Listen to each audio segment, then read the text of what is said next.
game of this road trip for the Dodgers and looking for an 11th consecutive win. It'd be the first time since 2006 that they've pulled that off if they can take the finale from the Chicago White Sox. Joe Davis, Nomar Garciaparra, Alana Rizzo, and this Dodgers starting lineup. Brought to you by Honda, with Chris Taylor leading things off for the second night in a row, coming off his 4-hit game yesterday. Seager, Turner, Bellinger 2, 3, and 4. You see Justin Turner getting a day off from the field. He does the DHing. Logan Forsythe at second, hitting fifth. Austin Barnes, his first start of the series. Kiké Hernandez starts at third, with Turner getting the day off defensively. Puig is in right, and Trace Thompson against his old team starts in center and bats ninth. Against a 24-year-old Carlos Rodon, who is making only his fourth start of the season. He missed the first few months with biceps bursitis. But this is a guy who was the third overall pick a few years ago. They think has ace potential. And he averages over 9 strikeouts per 9 innings. He did that last year. He's already has that same average this year. And if you look at the bottom, opponent's batting average at just 183. And he comes at you with a fastball that averages around 93 miles an hour, but he can get it up there to 96 miles an hour, 96, 97. But the slider is really that put away pitch. He features 2 different types of slider. One that he tries to just get me over for a strike. And then when he's ahead of the count with 2 strikes, he has that really late, sharp back foot breaking ball slider to strike you out that he can throw upwards of 90 miles an hour. That's kind of a chase pitch, a swing and miss pitch, an occasional changeup. But he's definitely a guy that's going to try to go out, come at you. He's had a few command issues this year, still trying to feel it because coming off the DL with that bicep bursitis. But at the same time, he will challenge you. Closed captioning tonight brought to you by Wiener Schnitzel. And that is the book and the plan for the Dodgers against this guy. Not necessarily a strike thrower. I think with a patient approach tonight could have some success. Chris Taylor had plenty of it last night. 4 hits, even though, like Alana told you, Chris didn't think that he barreled up a single ball. Off we go with ball 1 from Rodon. One of those nights, right? I mean, he said he had a poor batting practice. Didn't barrel up a single ball. He called it the luckiest night of his life. 1 ball and 1 strike. What do they always say? Better to be lucky than good. And Chris Taylor's both. It's a deadly combo. With that 4-hit night last night, right at 300. Waits on this breaking ball, sends it the other way. Garcia's back, turns around and watches it go for a leadoff home run from Chris Taylor. Lucky last night, good tonight.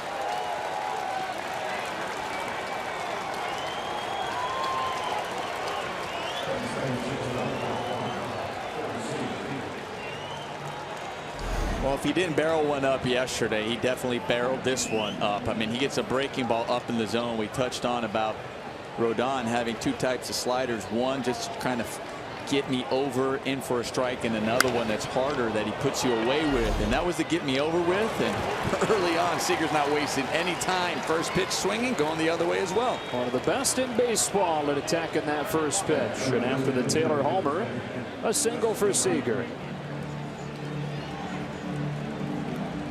Brings up Justin Turner, who last night with 5 plate appearances, as we look at our Land Rover Performance Spotlight, now qualifies, leads baseball by a wide margin with his .370 average.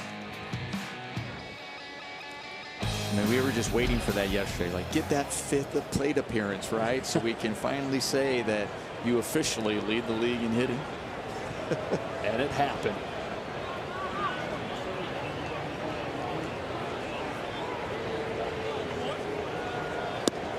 He takes strike 1 on a slider. Went 1 for 5 in last night's game and has now reached in 15 straight.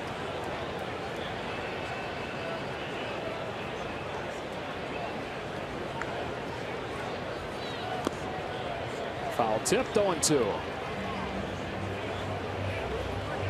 Dodgers 30-4 over their last 34 games. That's the best stretch in the majors since 1977, when Kansas City did it. It's the best stretch by a National League team since 1936.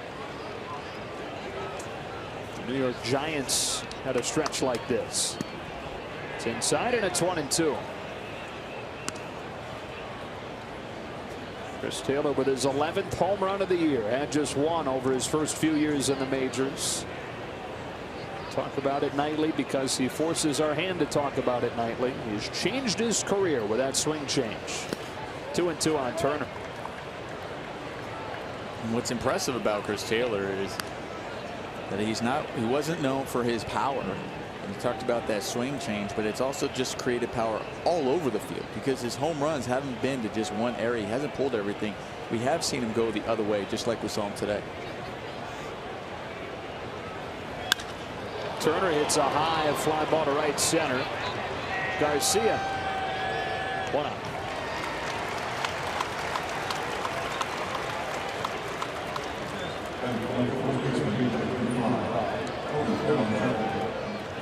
Carlos Rodon, who debuted in the majors when he was 22, April of 2015. That was less than a year after the White Sox made him the 3rd overall pick in the draft.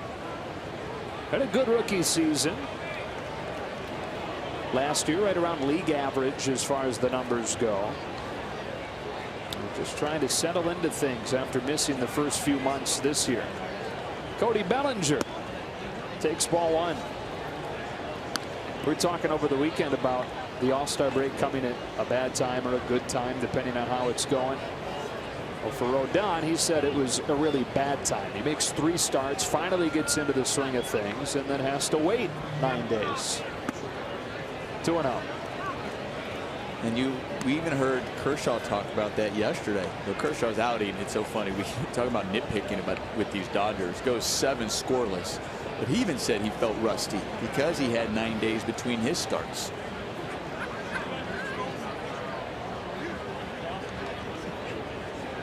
Seager at first with 1 out. A 2-0. That's ball 3 on Bellinger. But Dave Roberts was also was addressing that about this is how they can give Clayton Kershaw just a break. Yeah, he may not have liked it. Yeah, he may have felt rusty, but he still believes that in the long run that this was a good break for Clayton. See if Bellinger wants a green light on 3-0. He does. And a lazy fly ball to left for Cabrera. 2 gone. The White Sox have dropped 5 games in a row. They have the worst record in the American League by a pretty good stretch. And are in complete rebuild mode. Continued that last night with a trade for the Yankees. Todd Frazier headed over there. David Robertson. They got back several prospects. And brought up that man, Yohan Moncada, making his White Sox debut. Top prospect in baseball.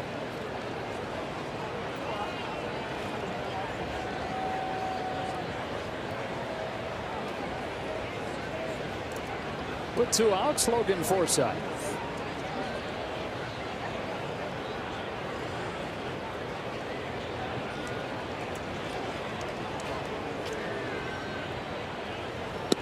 Ball 1.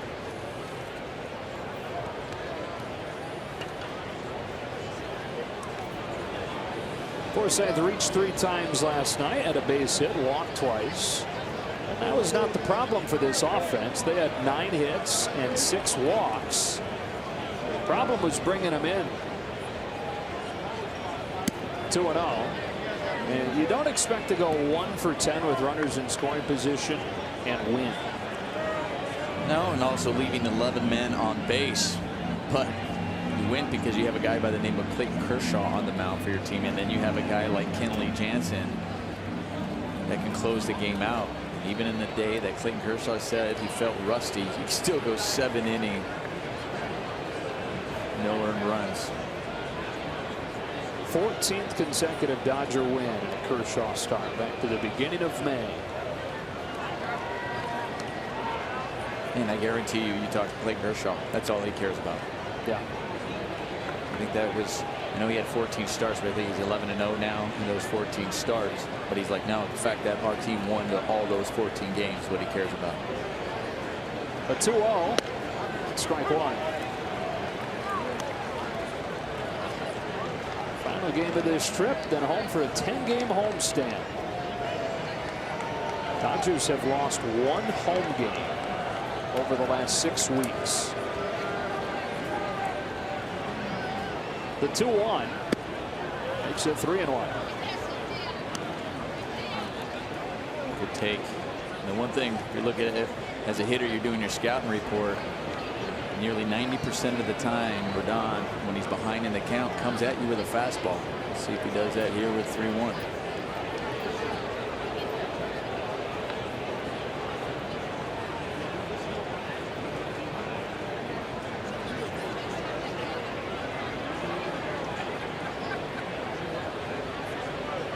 Seager off for first with 2 gone, and a 3-1 pitch to Forsythe is taken away for ball 4. So first and second with 2 gone, and Austin Barnes will have an opportunity here in the first.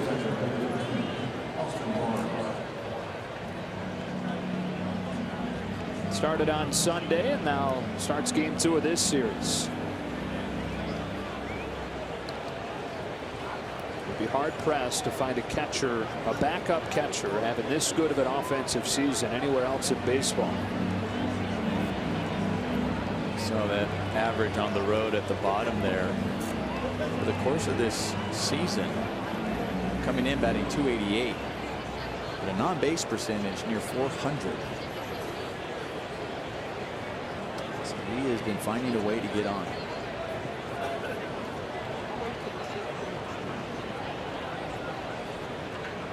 Two on with 2 out. Rodon's first one is a backdoor slider for a strike.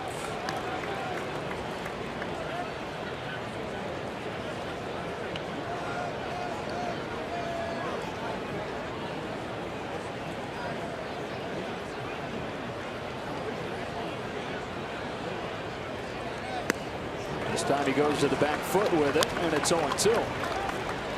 That was the slider we were talking about from Rodon. He can even throw a harder one than that one, but that's the one that he likes to throw to try to put you away.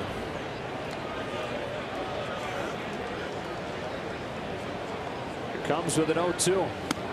One misses up, ball 1, nowhere close to where he wanted it.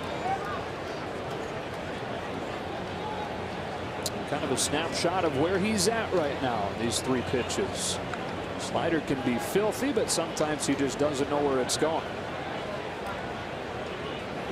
The 1-2 off of the inside. A nice take, evens it up.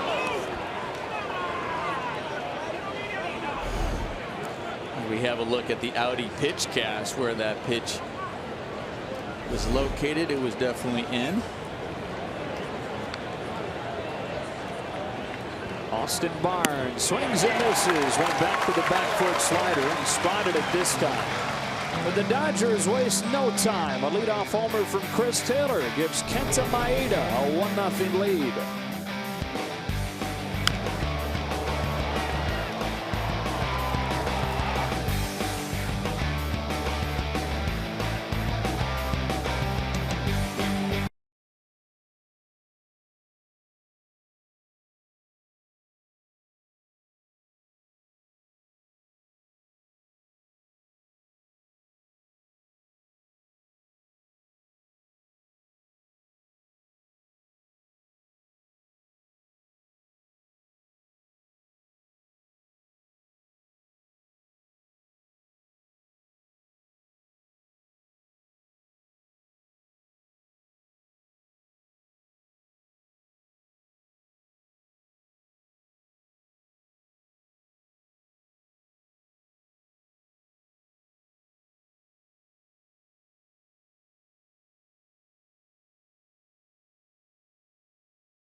First inning home run has the Dodgers in front before the White Sox come to bat for the first time with this lineup brought to you by Honda. Different look to it with a right-hander on the mound. Alan Hansen leads it off. Then Cabrera, Abreu, and Garcia, their best hitters 2 through 4. Yoan Moncada makes his White Sox debut. Top prospect in baseball, hitting 6th, starting at 2nd. Anderson at short. Sanchez rounds it out as the DH. Against Kenta Maeda, who makes his first start in 12 days. And we are very interested to see what Kenta the Dodgers get tonight. Is it the one who kind of drags through outings, or is it the one who looks supremely confident and comes at you? Well, we know which one Dave Roberts is looking for, and always seems to challenge him to say, listen, go attack the hitters, believe in your stuff. Up and away with ball 1 to Hansen. For Maeda is 2-0 with a ERA of .75 this year against American League teams. Anything to that? No, I think they got him when he had a good day. A pop off from Hansen into center. Trace Thompson. 2 pitches needed to get the first out.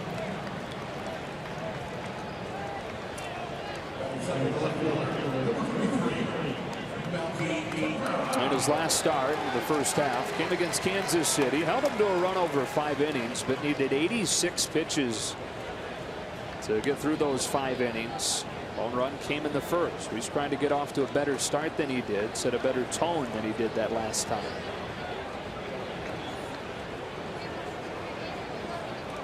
So on a night where the White Sox are featuring part of their rebuild in Moncada, Melky Cabrera, the only guy in the lineup who is north of 30 years old. And he takes ball 1. He may not be here for long either, though. Yeah, they're definitely, I'm sure there's teams be interested in his ability to hit from both sides of the plate. What about career near 300 hitter?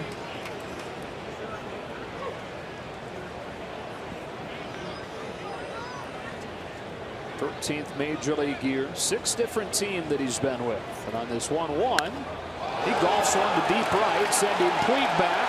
That ball ties this game. Cabrera's 12th.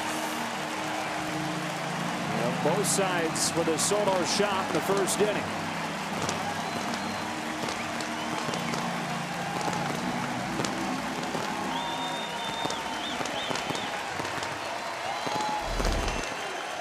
Looks like he's trying to get a cutter on the inner part, and he actually does.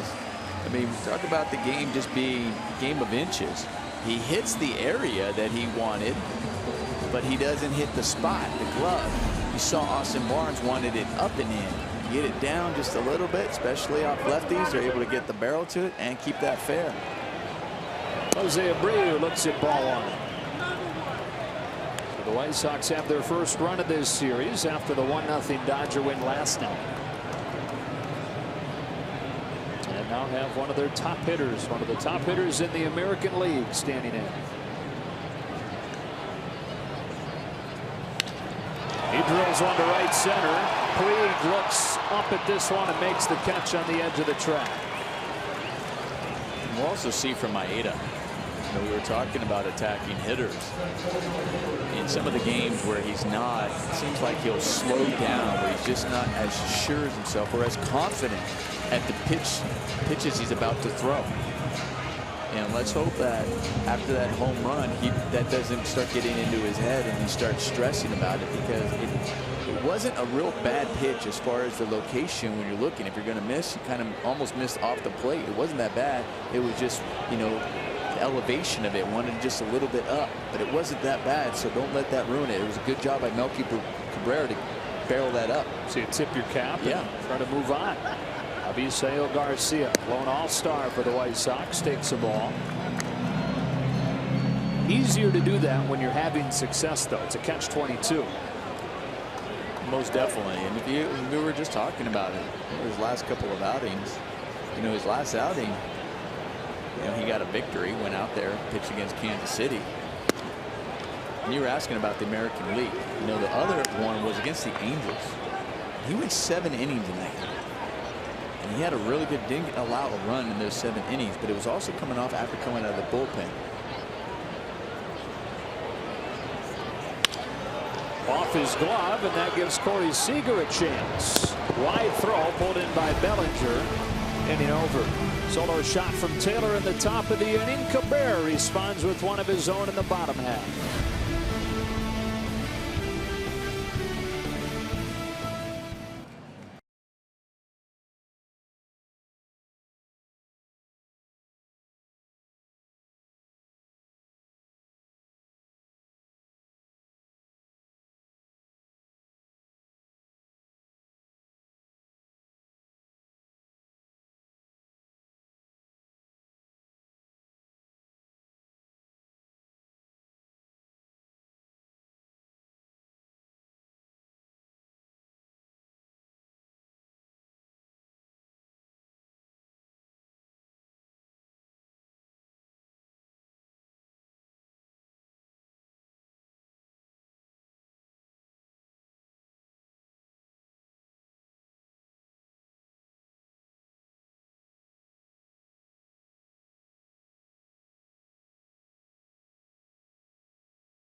In Chicago for the Dodgers, trying to finish off the mini 2-game sweep over the White Sox. A couple home runs already. Chris Taylor with his first career leadoff home run, and Melky Cabrera responded with a solo shot of his own and locked it one as we go to the second.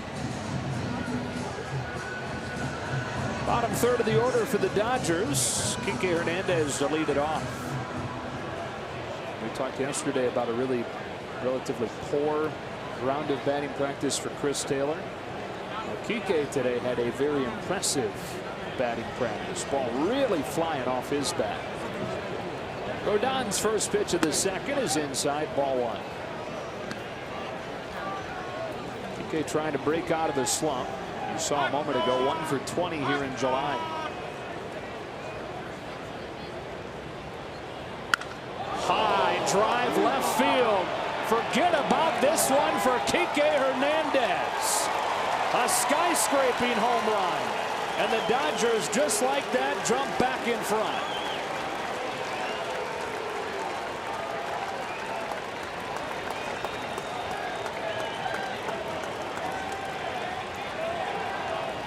So he carries the momentum from batting practice into his first at-bat of the night. As we take a look at our Volkswagen replay, another breaking ball. And Kiké stays back on it and gets all of it. You asked me yesterday, Joe, Chris Taylor having a rough batting practice. Does that carry over? How do you feel? He said he didn't barrel any of them up and still got 4 hits. And sometimes you have those days. And then you have those days where you have a really good batting practice and you just go, okay, it feels good. Can I carry that into the game? And so far, Kiké has. 1 ball and 1 strike on Puig.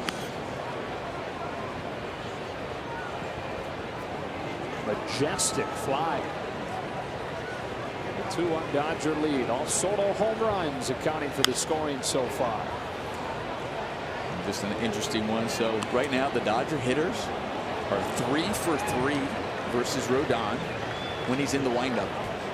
All his outs. You think about that first, Chris Taylor hits a home run. Then first pitch, Corey Seager gets a base hit. And then he was able to get out of that inning. And now Kiké, when he's in the windup, he hits a home run. So, and then that's the other way you solve the 1 for 10 with runners in scoring position. And that's how they've solved it much of the year. Right. A 2-2, and Puig takes a back foot slider for a ball.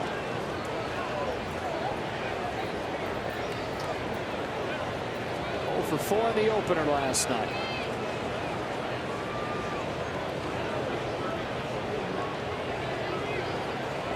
The payoff. Bounce to short. Tim Anderson. 1 out. You know, it's just interesting when we were talking about just that stat. Obviously, it's interesting in this game. But how they utilize the data kind of correlates to what the Dodgers have done. I mean, you have Rich Hill. Rich Hill's a perfect example. Is when he was having his struggles, they told him, hey, listen, you seem to be more effective this year so far out of the stretch. So he took that to heart. They showed him the data regarding that, and he ended up modifying his windup to be more like a stretch. Trace Thompson takes a strike. And obviously since then, the confidence and the command has been there for him. I'll tell you, this is something that even with Rodon, it may be something that they, you know, this is only his 4th start. But if the data is telling them the same thing, that if they would approach him and say, listen, maybe we try to do something, and because out of the stretch you seem to have better command, or the numbers have been in your favor, what adjustments do we need to make? 2-1. And he can make those adjustments after the Dodgers leave. Yeah, right. Just like we were happy Giancarlo Stanton made his Exactly. after the Dodgers left.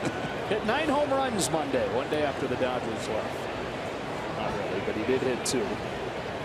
On 2-1.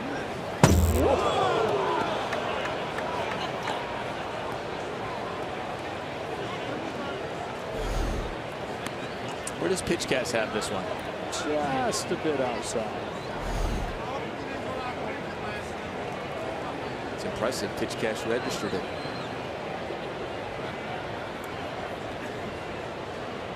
On 3-1. That's ball 4. Second row down walk. And Thompson aboard with 1 out to get it back to the top of the order.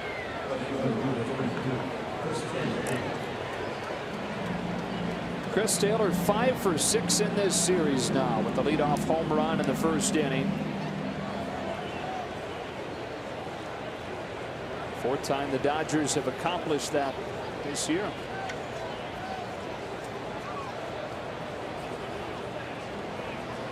See, there it was Andrew Tolles did it twice. Andrew, if you're watching, we hope recovery is going well for you. Successful ACL surgery back in May. It's ball 1 on Taylor. Team always loves when Andrew is around. He's been around some when the Dodgers are at home.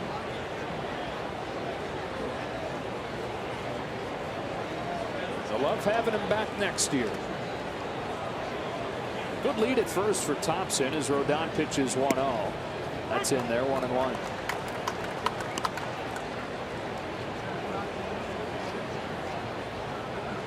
Chris Taylor's been the hottest Dodger hitter here in July after struggling in the month of June. And any time when there's still not quite enough data there to be totally convinced that a guy is a new guy following a big change like Chris Taylor, it's always nice to see him come out on the other side of a slump like we've seen with Chris Taylor. Because it's natural to have that sneak up in your head thinking in June, well, okay, maybe Chris is coming back down to earth now. But 2 weeks later, he's right back on track to where the Dodgers saw him for the first month.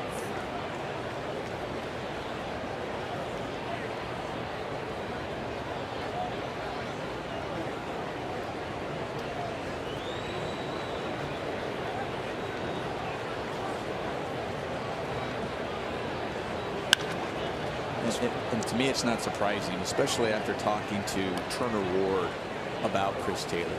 He says Chris Taylor does is that, you know, when we're having hitters meetings, and then even when he's talking, give him the information, and he actually applies the adjustments to his hitting. Whether it's, okay, what is this pitcher feature? What does he have to do differently? So like whether he has a good sinker, a good slider, he's got a good breaking ball. Does he have to move up in the box? Does he have to move around? So when you can translate that information and also have the confidence in your swing that you know you can make those types of adjustments, it does minimize those slumps for you. That was something that Chris Woodward noted really early on when these two guys were together in Seattle, and Woodward was just a minor leaguer at that point, but his ability to take information and quickly apply it.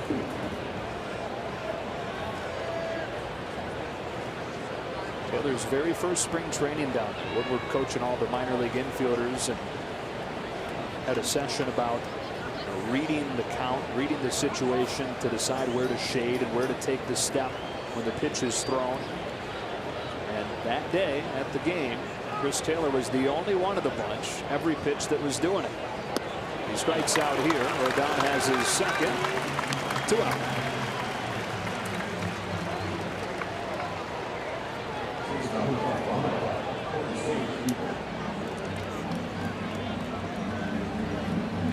Dodgers in front 2-1 and a Kiké Hernandez solo home run to open this second inning. Corey Seager comes up with Thompson at first and 2 out.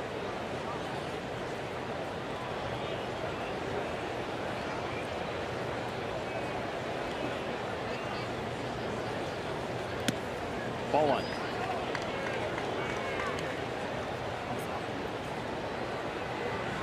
Couple North Carolina guys going at it here. Corey's from Kannapolis. Carlos Rodon from a small town near Durham called Holly Springs. And they're the same age, but never did face each other.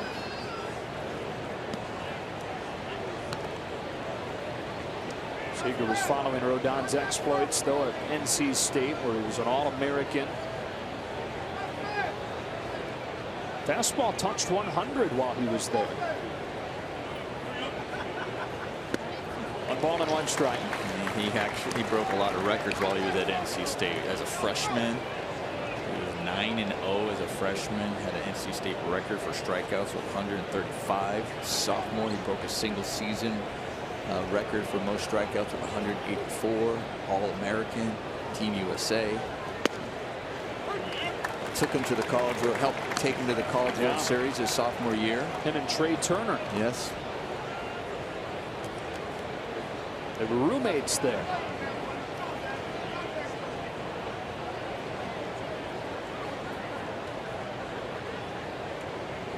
Thompson at first with 2 out and a 1-2. Seager checks his swing. Count evens up.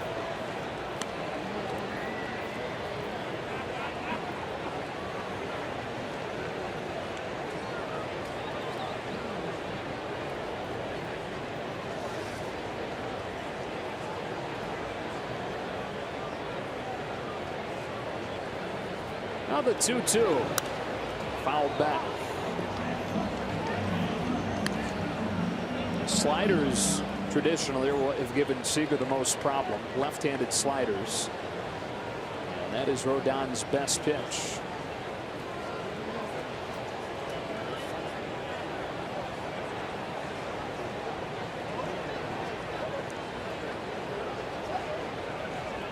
Thing with Rodon's is that rarely does he land it for a strike. Most of the strikes he gets off the slider are on chases.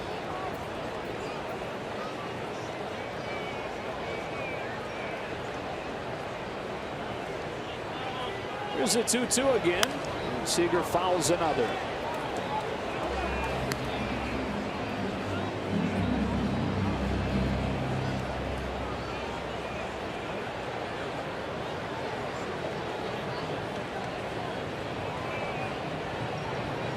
.23 pitches in the first, now 25 in the second. 26 to Seager. This bounce gently to second. Moncada's first opportunity draws a nice cheer from the White Sox crowd here. But Kiké Hernandez shut him up to begin the inning with a solo home run to make it 2-1 Dodgers. On to the bottom of the second.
The Unlimited Baseball break brought to you by T-Mobile. Mentioned the White Sox pulling another trade last night. All three of those guys headed to the Yankees as they make their push in the American League East, and another big return for the White Sox. They get one major league guy in Tyler Clippard, 3 prospects. Most noteworthy on that list is Blake Rutherford, who is a top 30 prospect in all of baseball.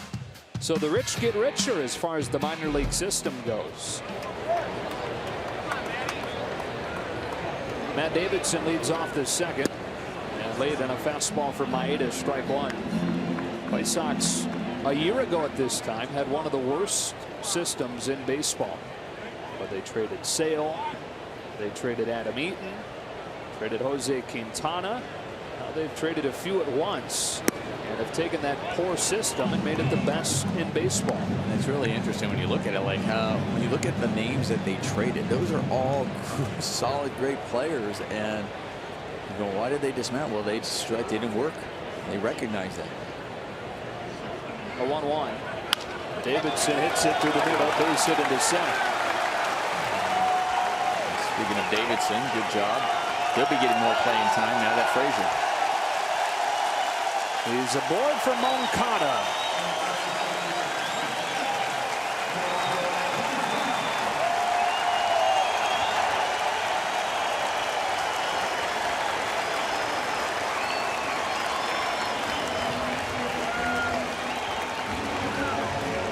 Prospect in baseball. This is not his major league debut. He played in 8 games for the Red Sox last September and then became the first #1 prospect to get traded in a quarter century.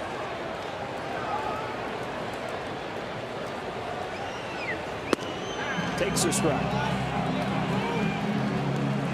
They say as far as his ceiling goes, he's a 5-tool guy. Scouts have even called him a poor man's Mike Trout. His hitting ability. Shortstop by trade, but he's a second baseman at this point. And he's behind Maeda, 0-2. The crowd saying, do you know who that is? He's earned that as a ball.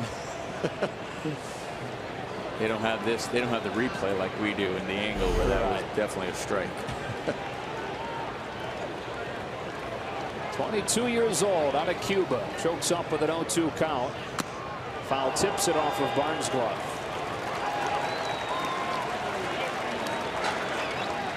Chose Boston over just about everybody else. All 30 teams had a representative at his showcase. And it came down to the Red Sox and the Yankees. Decided on the Red Sox for more than $30 million with a signing bonus when he was just 19.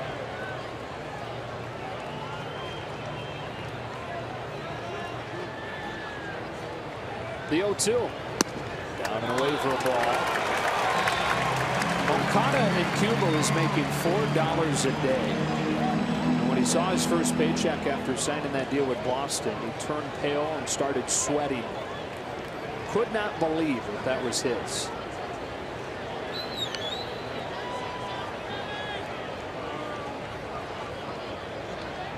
But Davidson at first. Here's a 1-2. Foul off. Exciting for the people here in Chicago. This is the first of the guys that they've acquired in this rebuild to come up and make his debut. So their first glimpse at what their future might hold.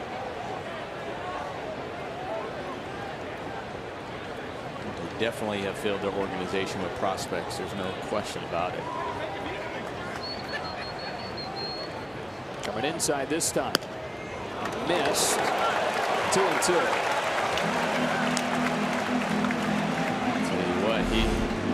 Have a look at the pitch count. Yeah, he may have missed the spot, but I didn't think he missed the strike zone. Right.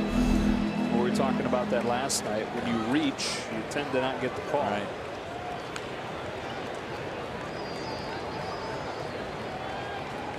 This is one of his calling cards as a minor leaguer. A lot of strikeouts, but he walked a lot as well. The 2-2. Full count.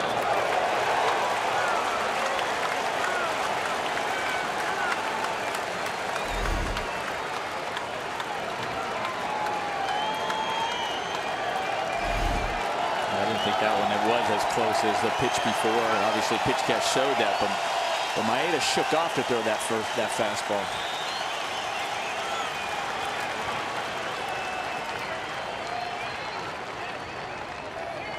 The 3-2. Kyle fouls it back.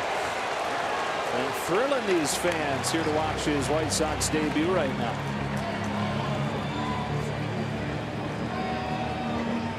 This will be the 9th pitch of this at-bat.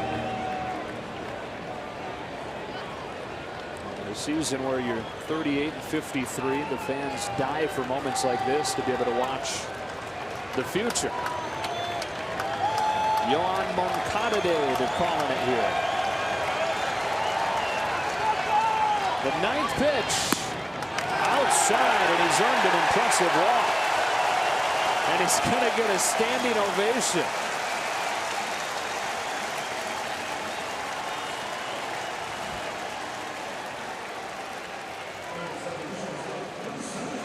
First to aboard against Maeda here in the 2nd. We talked about it earlier, Joe, before the game. We were talking about the buzz here at the stadium. There was a lot of excitement from these White Sox fans saying, yeah, we got the rookie coming up. Looking forward to watching him play.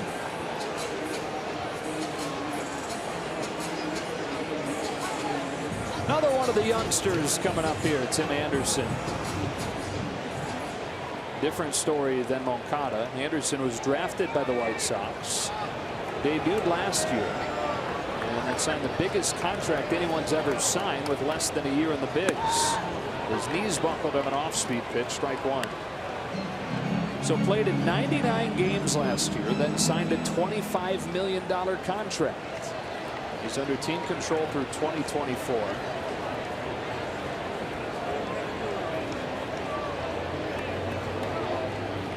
They look at him as one of the cornerstones of everything they're trying to build. Lays this one down. It's foul, and it's 0-2. So all these trades the White Sox have pulled off. How about the stash they now have? Moncada, the first one of these guys to debut, but Moncada, Jimenez, Kopech, Robert, Giolito, Rutherford, Lopez, and Cease. So everybody but Fulmer on this list came over in a trade within the last year. That is a lot. I mean, that's unbelievable to be able to trade for that many prospects and to see where they're actually ranked.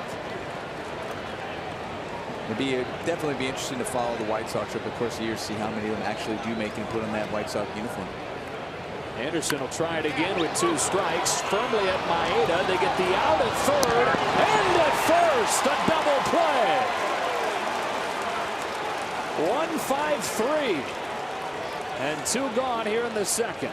This is just great awareness by 2 people on the field. 1 by Maeda, recognizing how hard this is hit that he has a play at third, and then 2 by Kiké Hernandez, recognizing that too and trusting his arm and showing off that strong arm that this could be a possible double play. Also in a position, he had his feet set in that position for a good throw for Maeda and turned that beautifully. You know, obviously you hear all about Yasiel Puig and his outfield arm. Dodger coaches will tell you that Kiké Hernandez's arm is stronger than Yasiel Puig's. Yasiel incredibly accurate and incredibly strong, but they give a notch above to the arm that Hernandez toes. 2 gone, runner at 2nd, and Narvaez takes a strike. And I think for Kiké Hernandez, it often gets just overlooked because he's not starting every day. He's that utility player. But the athleticism, the plays we've seen all over the field. It's not just, I mean, we've seen him make great plays in center field. We've seen him throw, make assists, throw people out at home plate. He plays first, second, short, third. Narvaez hammers the ball to left center field. Thompson glides over, calls off Taylor, and finishes off the White Sox in the 2nd. A promising start against Maeda, but some nice defense between him and Hernandez, and no damage.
Justin Turner set to lead off this inning. He's had a few good at-bats this year, if you will, as he leads the league in average. Justin Turner taking part in something off the field yesterday, if you will, to help and benefit 17 Strong. It's a nonprofit organization created by Ryan Teixeira to send young adults with life-threatening illnesses on a victory trip. So this was the Whip Cream Challenge, where he gets pied in the face with some whipped cream along with Kiké Hernandez and Jock Turner, basically challenging those around the country to take the whipped cream challenge to raise awareness and funding for young adults suffering with life-threatening illnesses that are a bit too old to go on a Make-A-Wish trip. The funding is for victory trips. So Justin Turner, Kiké Hernandez, and Jock Peterson challenging a bunch of people, including Oral Hershiser and Dave Roberts as well yesterday, trying to get this thing going with some momentum. All right, Alana, 1 ball and no strikes. And there's ball 2. I saw Alana did it today, and she got pied. You got pied by Stan Kasten, the team president. How'd you pull that off? Yeah, I was going to have to do it myself, actually. And Stan Kasten was coming out of our hotel today. I said, hey, I've asked you a lot of crazy questions over the years, constantly bothering you. Would you like to slam a pie in my face for a good cause? He said, you know what? I actually would. So John Zhu, who actually took the video with Stan Kasten, took a little bit too much delight in pieing me in the face. I was going to say, he did look like he was having fun with that. That's a strike, 3-1. As a matter of fact, I would. I would like to hit you in the face with a pie. Yeah, yeah. I hope he heard good cause first to say I would, rather than just that was cut off after hit me in the face with a pie. Full count.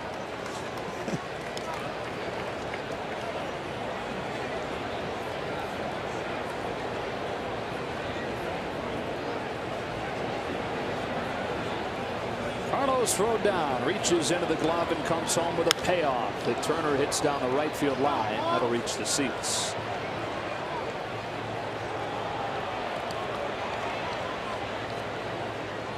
Rodon, born in Miami, son of a Cuban immigrant, Carlos Sr., who was born in Cuba, then moved to Miami when he was 5. And Carlos Sr. moved the family to North Carolina when Carlos Jr. was 8. Holly Springs, North Carolina, small town near Durham. Here's another 3-2. Turner grounds it foul.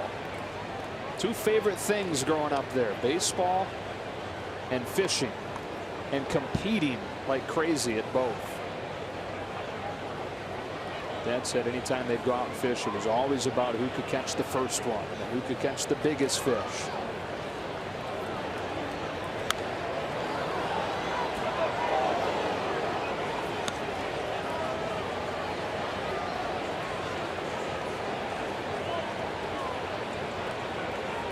Justin Turner making him work here to start the 3rd. This will be the 9th pitch from Rodon. Continuing to trend from the first 2 innings. Make it 10.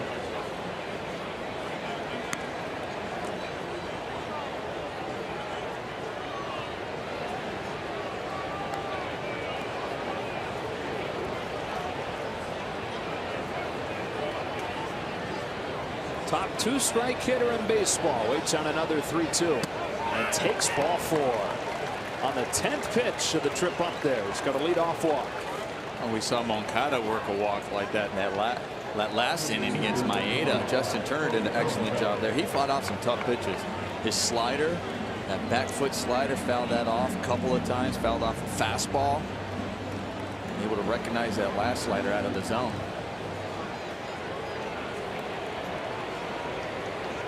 Brings up Bellinger. Flied out on a 3-0 pitch his first time. It's ball 1.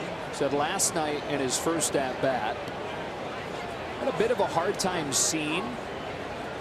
First time playing in this ballpark. Just to the left of the big backdrop there are some aluminum seats. There are people in them tonight, but last night they were empty and the sun was still glaring off of them. Can't lay off 1-1 once he got up there for his second at bat. So this time of night, he said it was a really nice hitter's backdrop. What do you remember about hitting here as far as that look?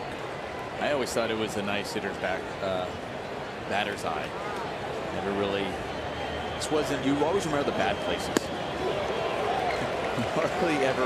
You hardly ever think about the good ones. And there are some really good ones. Don't get me wrong. I mean, a really good one is in Tampa. They have that. They actually have that restaurant there. I think it's called the Batter's Eye restaurant there, but it's really big. Here was never an issue. Turner runs on a 1-2 that Bellinger grounds to first to stay out of the double play. Turner safe at second. Man in scoring position with one out. Where was the worst? What was really bad was Fenway Park during the day games. Matter of fact, they would actually cover a section of the seats in center field during the day games. But even when they didn't, then it was still sunny out. It was tough till it got dark, and it was really tough against a lefty, so a tall lefty that actually may have thrown 3/4. So, like for example, Randy Johnson, day game, night game, it didn't matter. Even if you covered it, it was hard to pick because he would actually come out of the stands. So add that to how nasty he was. Strike one on Logan Forsythe, so I don't imagine it's a whole lot of fun to face Chris Sale at Fenway Park right now. You're exactly, yeah, you're exactly right.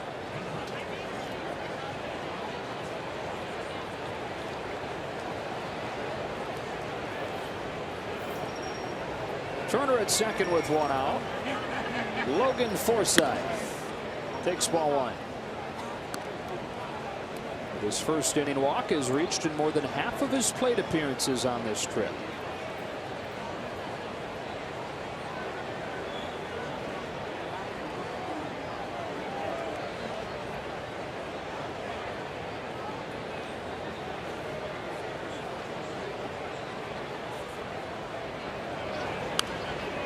Just does it so quietly. The way he goes about his business, you wouldn't know really that he's hitting 325, 330 over the last month, that he's reaching on base at an elite clip over the last month. Never changes his expression. Never two up, never two down. Just goes about his business the same way every day.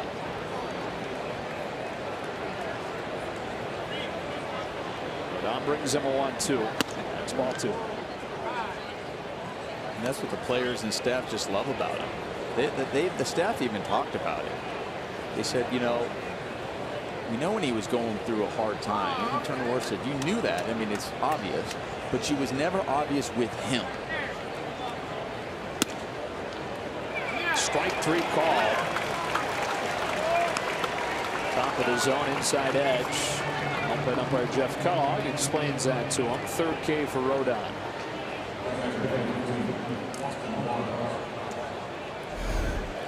Have another look at where that pitch was by pitch cast, and it, like, you got a good portion of the strike zone. And sometimes when you're looking at the umpire, you're asking him, and not to say you're questioning whether it was strike. Sometimes you say you knew it was strike, but was it right at the top of the zone, or did you see it? Are we seeing it the same way? Austin Barnes with two gone looks at a ball. It's not all, because you can get information yourself going, okay, I thought it was there. Am I seeing it okay? I froze. Yeah, I think it's a strike, but let me make sure that was at the top of the zone. So even the next time I have that information to remember.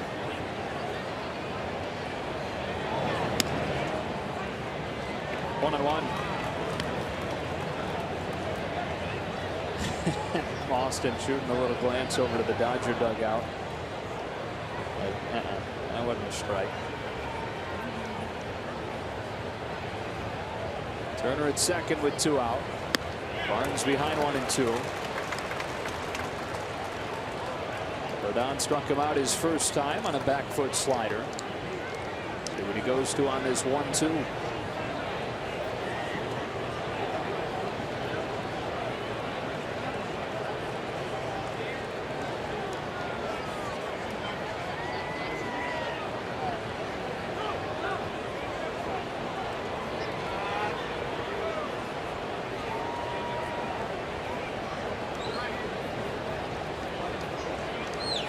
Jeff Kellogg gave that timeout.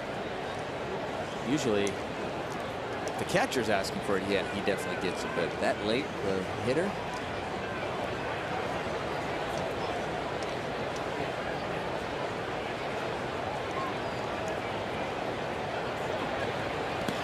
Tried to get him with a slider again. Barnes took this one. A nice stop behind home plate by Narvaez. good break on this, good sharp break. Did a good job getting that body. That's textbook blocking right there by a catcher.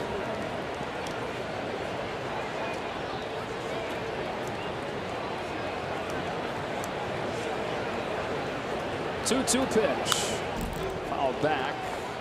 Rodon has thrown at least 23 pitches in all 3 innings tonight. Pitch count already up at 73.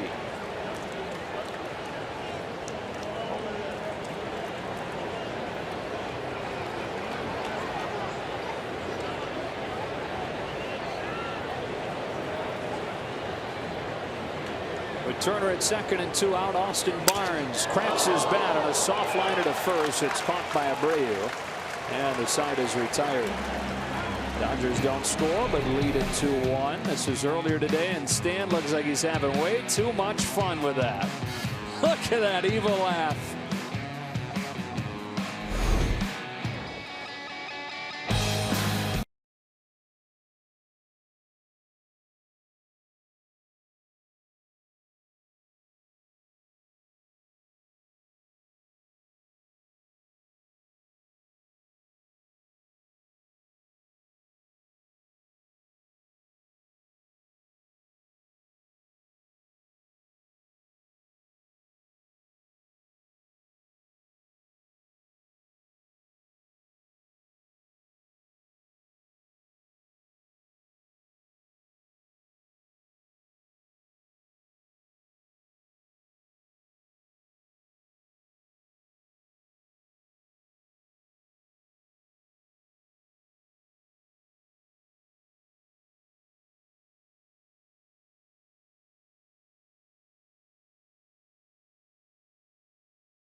MLB.TV every night, every device. Watch every out-of-market regular season game live and get a free subscription to At-Bat Premium, the #1 app for live baseball. Blackout and other restrictions apply. Visit MLB.TV for details.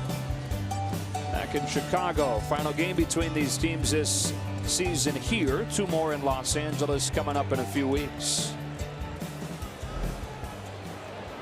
9-1-2 for the White Sox here in the 3rd, with the Dodgers in front 2-1 and a pair of solo home runs. Chris Taylor to start the 1st.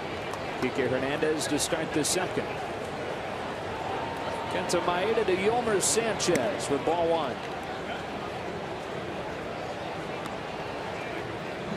White Sox lone run came on a Melky Cabrera home run off of Maeda back in the 1st inning. 1-1. That pitch fell off the table. What have you thought through a couple of innings of Maeda? Well, I think he'll show flashes of brilliance, just like that good changeup right there. I don't think his command is spot on the way he likes it, but you know, for the most part, he really hasn't been all of that bad. Line to center. Trace Thompson hardly has to move for the 1st out. You know, he gave up that 1 run to Melky Cabrera where he missed a spot, like you mentioned, but it wasn't a bad pitch. So, you know, when he has missed, they've been kind of like those good misses where it's really not necessarily over the middle of the plate. 29 years old, out of Osaka, Japan, and in his 2nd year in the major leagues.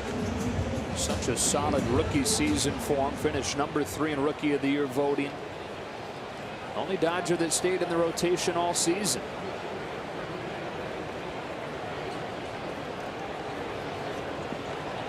White Sox getting their 2nd look at him now. Here's Alan Hansen. Fly to center his 1st time.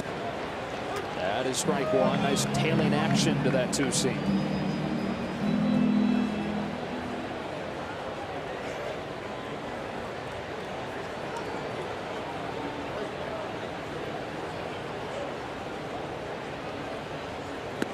One and one.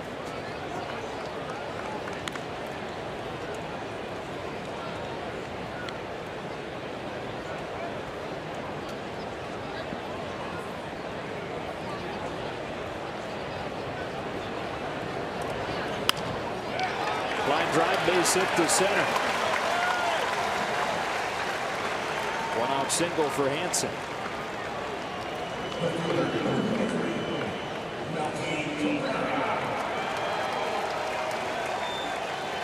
So up comes Cabrera, whose home run is accounted for the White Sox scoring. We look back at it on our Carl scan. Like you said, wasn't a bad pitch. Covered that he put relatively close to where he wanted it. Just a good piece of hitting by Cabrera. Talk about there are times you just have to tip your hat to the opposing player who puts a good swing on it, or as a hitter, vice versa, make a good pitch.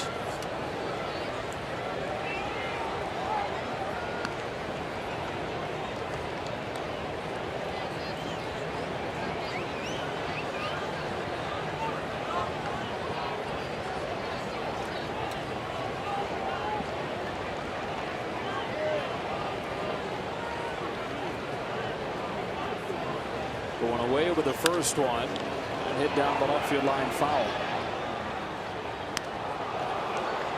Melky Cabrera, one of the leaders of the White Sox, but in a very fun way. He's kind of the clubhouse clown of this group. Different ways to lead, right? No question. And sometimes those that people think or the media talk about being the leaders, there's other ones in there that are more of leaders or may not be the ones that people think. The clubhouse knows who those leaders are. They definitely know. But sometimes, oftentimes, even at media, they're like, oh, the guy who's always talking about the team or is willing to talk to the media, they're like, oh, he's the leader. And it's usually another guy who might be just quiet, going about his business, that everybody knows, like, no. When that, and especially the quiet ones, like when they speak, everybody wants to really hear what they have to say because they rarely say things. And when they do, it means a lot. So it's a little bit different effect for Melky. Not one of those things where when he speaks you listen, because he's always speaking. 1-1. But you also need guys that are fun like that, fun loving, and come in and are always happy, always smiling, regardless of whether they are doing really well at the time, whether they're struggling. Because it's really easy to have a lot of fun when you're doing well. But when you're struggling and still keeping the same attitude, keeps things loose in that clubhouse, and it reminds you that to still enjoy this game. I caught the corner, 1-2. That was you, right? Clubhouse clown, Nomar Garciaparra. No, I'm a clown, not in the clubhouse. Not a clown in the funny ha-ha way.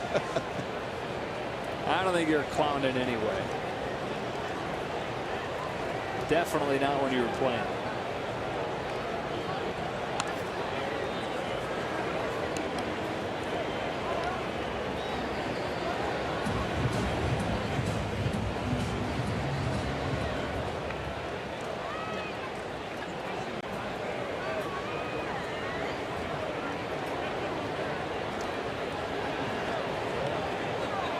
Hansen at first with one out. Maeda's 1-2. Takes off on him, and the count evens 2-2.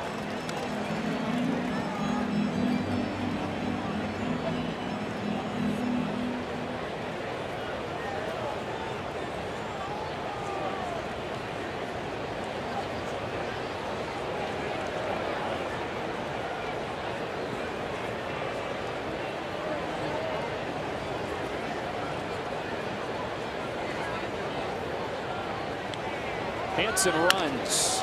They will stay out of the double play. Forsythe throws Cabrera out. And I understand that it's going to slow down when there's a runner on base. Well, this is kind of what we were talking about. Maeda's at his best. He's coming at you. That's not the case at the moment.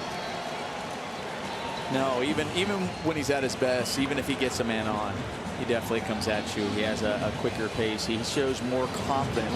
Oftentimes you slow down, that means you're just not confident in whether it's a pick selection, whether you're confident in the pitch you're about to throw yourself. It just doesn't feel right, and you're even questioning yourself. And we've even seen that sometimes in this game with Maeda, even in the windup, where he gets in the windup, throws a pitch, and then just kind of walks around a little bit thinking about the next pitch rather than just getting on that mound and attacking. Jose Abreu with the tying run in scoring position and 2 out here in the 3rd. Strike 1. Line to right his first time. Has a chance to be the 5th player in baseball history to drive in 100 in each of his first 4 years, and it is quite a list. Albert Pujols and 3 Hall of Famers: Al Simmons, Ted Williams, Joe DiMaggio. If Abreu has 100 driven in, he joins that group. Strike 2.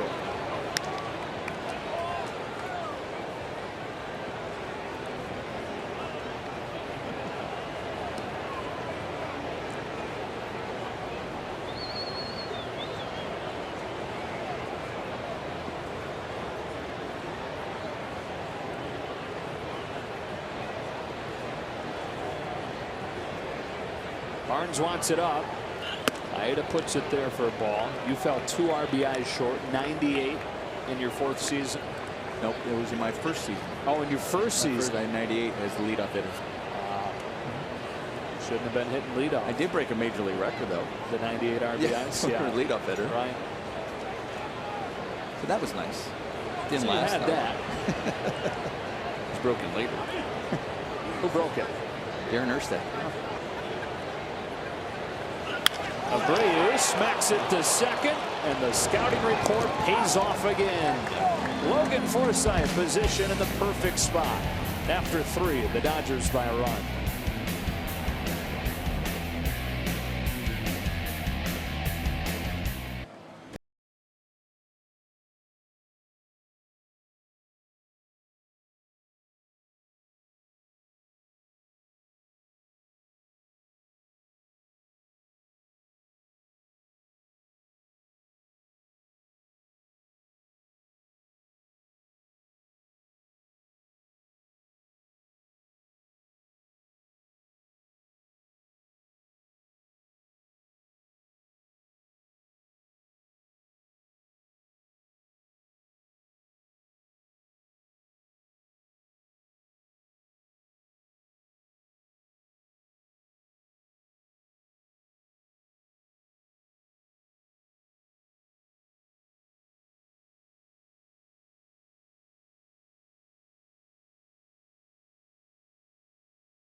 Is brought to you by the all-new 2017 Chrysler Pacifica, the new benchmark of minivans, and by Jack in the Box.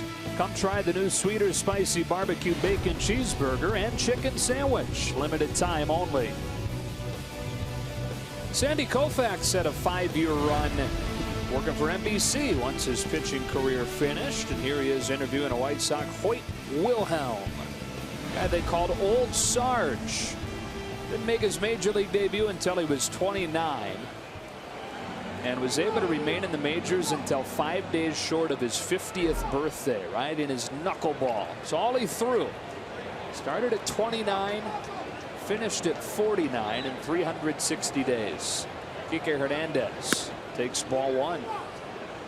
He pitched really as an unknown at the lowest levels of the minor leagues, and then served in World War II for 3 years.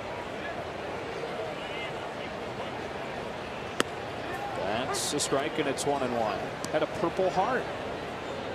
Wounded in the Battle of the Bulge.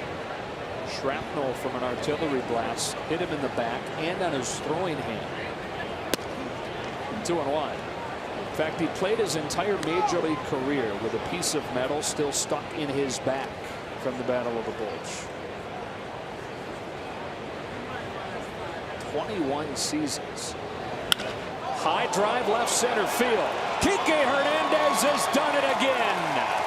A 2-home run night, and the Dodgers lead at 3-1.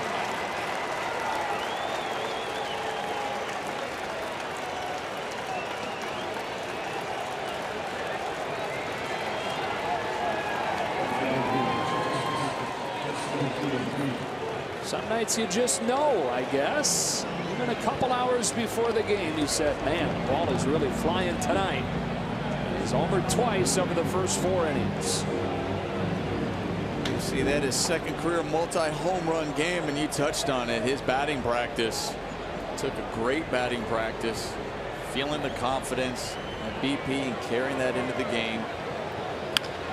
Puig now to the hole at short. Anderson from the outfield grass, not in time. Yasiel Puig an infield single.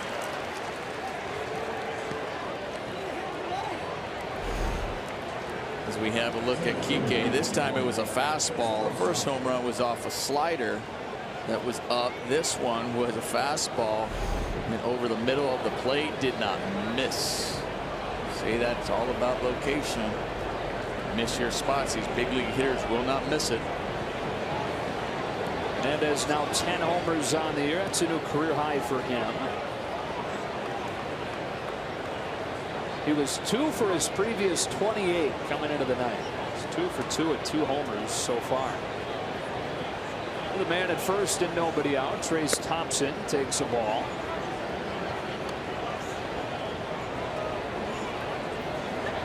Back in the ballpark where he made his big league debut. And Rodon were teammates, both rookies in that 2015 year.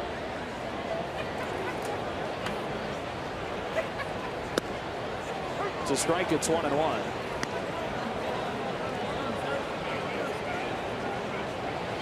Thompson's debut. White Sox faced off with the Rays and Chris Archer. Trace went 0 for 4. Struck out on 4 pitches in his first at bat in the majors. That one's yanked down the left field line, but it hooks just foul.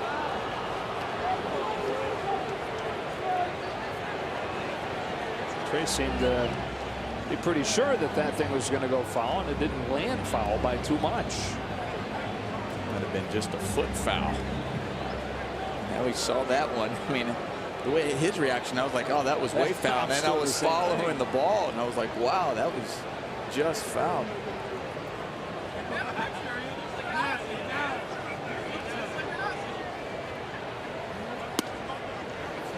Was guessing wrong. Strike 3. 4th K for Rodon, and 1 away in the 4th.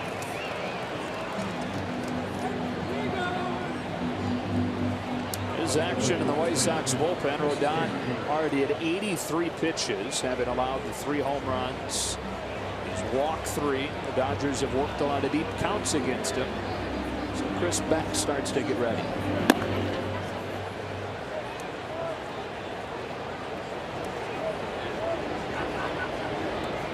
Started the night with a bang, hitting a solo home run.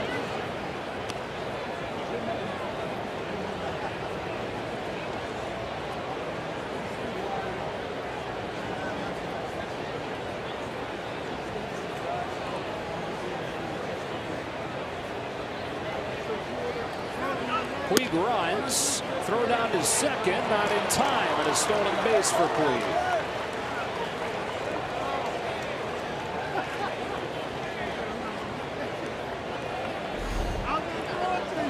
Move, great jump by Yasiel Puig. I think guys are holding their breath now about sliding headfirst after what happened to Chris Bryant. Yeah. Sounds like it's just day to day though. Sprained pinky. Yeah. Still. I think he was quoted as saying that he dodged a bullet.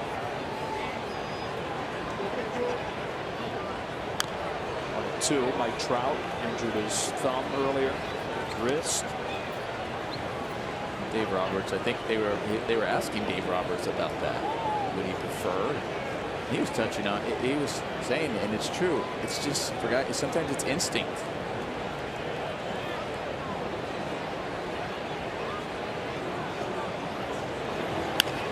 Taylor fights it off. That gets over Moncada for a base hit.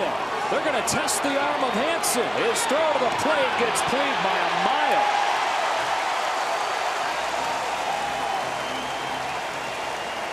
So a base hit for Taylor, but Puig thrown out with plenty of distance to spare by Hansen. And I'll tell you, that wasn't Puig running through a sign here. You know, he froze to make sure that was going over, but Chris Woodward was waving him in. I mean, he just from the get-go he was waving him in. So Yasiel, like I said, didn't miss. That's one that Chris Woodward will say, you know, definitely that was my fault for sending him. That was you know, my bad read. Sometimes those happen too. Salt in the wound is Corey Seager's coming up now.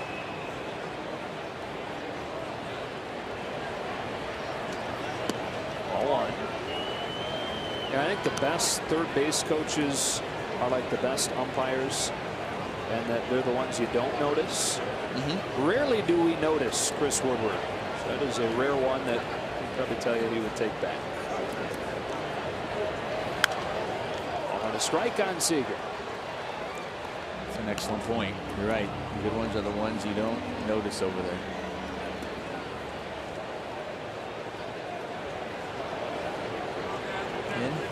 You know, you got to give credit to Hansen. He made a perfect throw.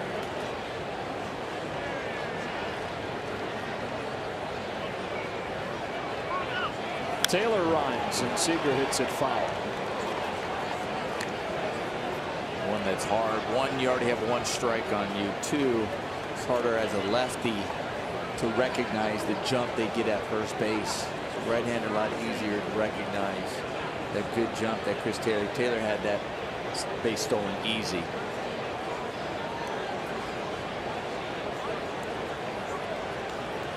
Going outside with a 1-2, runs again and fouled again.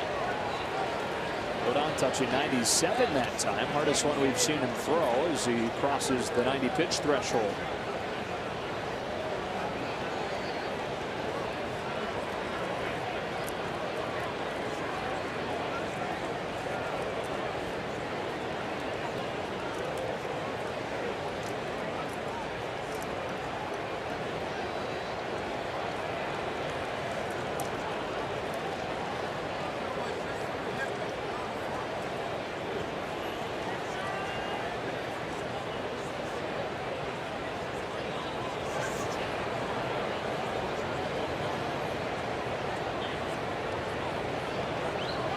Stare down going on here. A lot of that too is just the whole Chris Taylor over at first base. Just Chris Taylor tried to steal twice on the last two pitches. Just trying to see if he kind of leans somewhere, but trying to get him out of his rhythm that he may have over there. Takes off again. Seager fouls it again. Taylor's getting his conditioning in for the night. Those are 3 in a row. 3 good jumps. It's not counts not 3-2. You're going.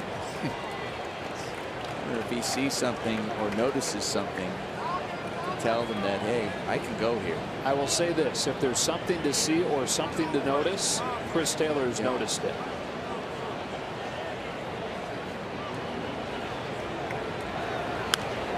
Seager continues to make Rodon work to finish him off. Dodgers have done a really good job against a guy that has pretty lively stuff, protecting with 2 strikes tonight. In this case, Seager's fouled off 5 consecutive Rodon pitches. 3-1 game in the 4th.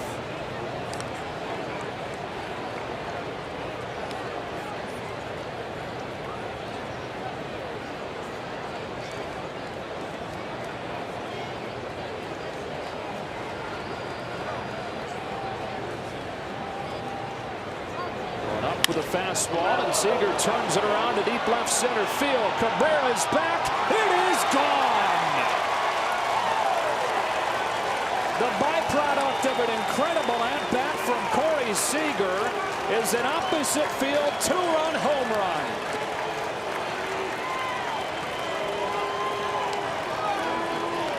After fouling off 5 pitches, he drives one to left center for his 15th long ball of the year. Well, we already saw Chris Taylor go the opposite way and drive the ball, and the ball seems to be carrying here at the field. And now we get a pitch up in the zone. Corey Seager able to get the barrel to that ball that's up in the zone and driving it the other way. We know Corey Seager has power. We know he can go the other way. That one was able to get some backspin behind that for it to carry out for him. The Dodgers have hit 4 home runs to Chase Rodon, and into the White Sox bullpen they go in the 4th inning.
Here, the Dodgers have hit 4 more home runs in a game, and it's only the 4th inning in this one.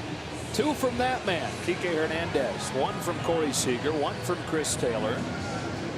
And that spells the end of Carlos Rodon, bringing on Chris Beck. Chris Beck, if you look over his last 10 appearances, he owns a 6.0 ERA, and the opponent's batting average is a 375. Justin Turner takes ball 1. But what's interesting about that is you see over his previous 19 outings before that, just a 2 ERA and a 143 batting average against.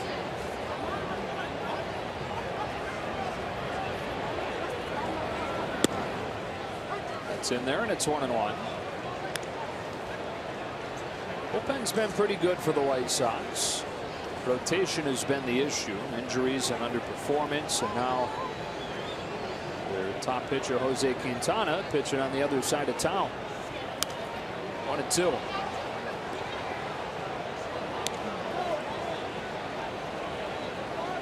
Two of the most valuable pieces of that bullpen are now in their first game in pinstripes. Tommy Kahnle and David Robertson, part of that deal last night with Todd Frazier.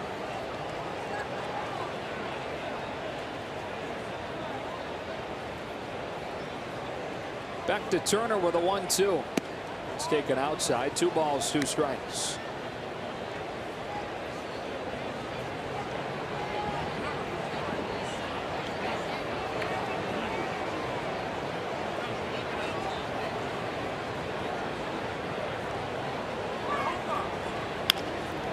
Swatted into center. Base hit for Turner.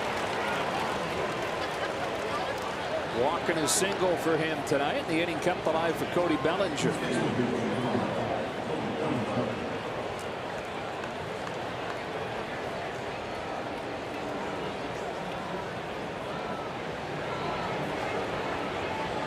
After reaching all 4 times in last night's game, 0 for 2 so far in this one.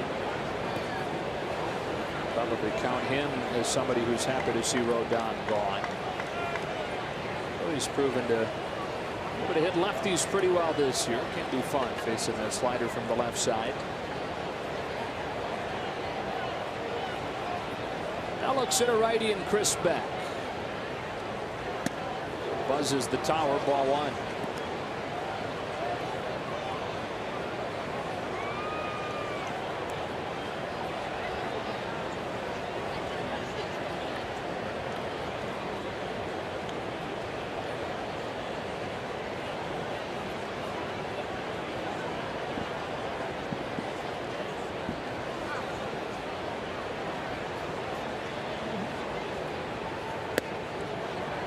Two and out. Dodgers opening a 10-game homestand tomorrow night. And what has Cody Bellinger done since the last time Dodger fans saw him in the flesh in LA? Well, he's hit in the home run derby. He's been an all-star. He's hit for the cycle. He's turned 22. All in the span of about a week and a half. On 2-0, he takes a strike, 2-1. Dodger fans tuning in like, what? I missed all that? Well, no. Well, he hasn't been back to LA. It's right. Not your fault. Sure, he's got plenty more in store for you as this year rolls on. The Dodgers at 65-29, best record in baseball.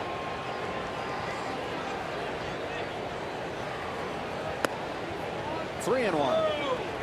They're 36 games above 500 for the first time since the final day of the 1974 season when they won 102 games. A win tonight would be an 11th in a row. Last did that in 2006.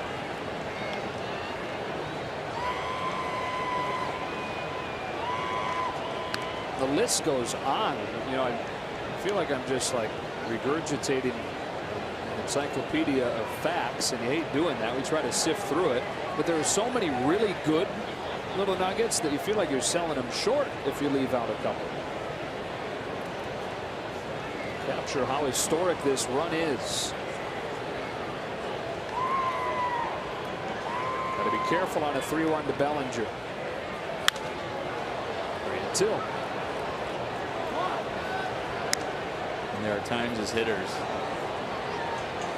you go back at the end of the game and you go back and you think about the game and you're like, oh, there's certain pitches I wish I had back. Bellinger, that was one of them. That one he knew 3-1, looked fastball, got it in the spot, and he just missed it.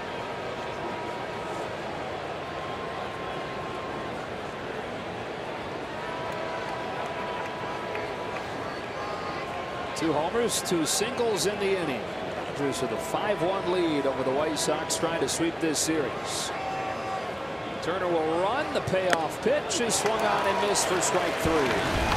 The Dodgers add 3. Kiké Hernandez hits his second home run of the night to lead off the inning. It was a missile to left center. Then Corey Seager came up, fouled off 5 consecutive pitches, then went to the opposite field with his 15th of the year. All Dodgers as we go to the bottom of the 4th.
have a lead of 5-1, and we look here about the most home runs amongst shortstops in LA Dodger history. Corey Seager just passed Rafael Furcal with his 44th home run. Now Corey Seager actually has 45 career home runs, but one of them came when he was playing third base. So as a shortstop, you see that 44.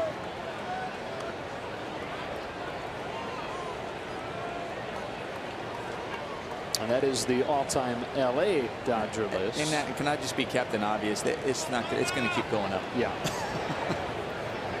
Thank you for that, Mr. Analyst. Yeah, I'll be over here if you need me. 1-1.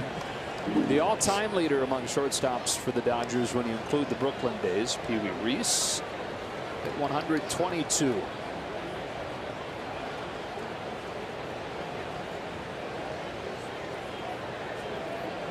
Dodgers have such a great legacy of shortstops. Go back to Pee Wee Reese, Maury Wills. Fouled off 1-2. Bill Russell. Really, those three guys carried the torch for the better part of 3 decades. Really 4 decades. They go back to the beginning of Pee Wee Reese's time. In Brooklyn in the 40s into the 50s, where he handed it off to Wills, took him to the 60s. Bill Russell debuted as an outfielder, became a shortstop a few years into his career.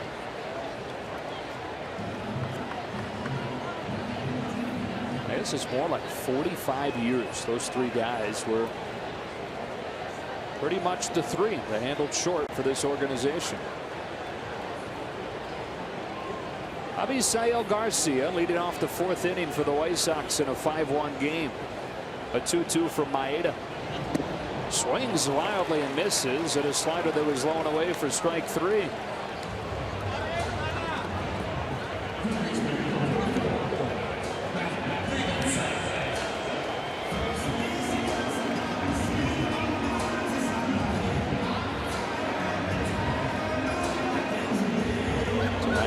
His first strikeout of the night. Garcia chases to help him, and it brings up Matt Davidson.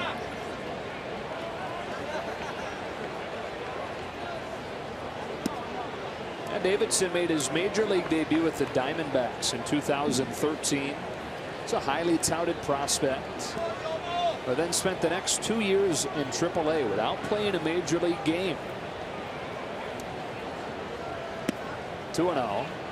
Big part of the reason why he led AAA in strikeouts each of those 2 years. And then last year finally got called up to the White Sox after they had traded him, and in his first game broke his foot. Season over. So healthy this year.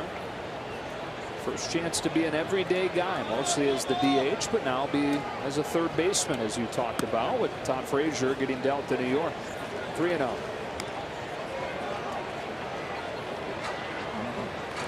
Talked about the trades they're making, them rebuilding. And if you're young, you got to see it as an opportunity. You got to take advantage of that, because obviously they're going to be looking at the young prospects, guys in the minor leagues, but guys that are here, saying, okay, you want to have them feel that they could build a club with you.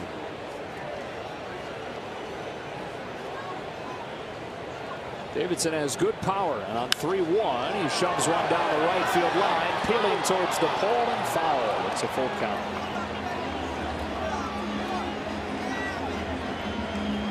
He's 26, so still in the early stages of his career. Trying to make a case to be part of everything moving forward. Got all those prospects, but they remain that, just prospects. He's proven that he can play at the major league level.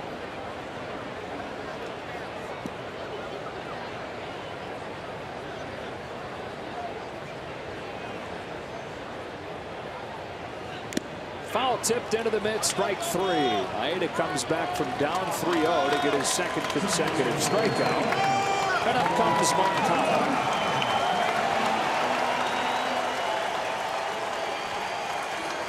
We shared a little bit of his story in his first trip up there. The 22-year-old from Cuba, #1 prospect in baseball.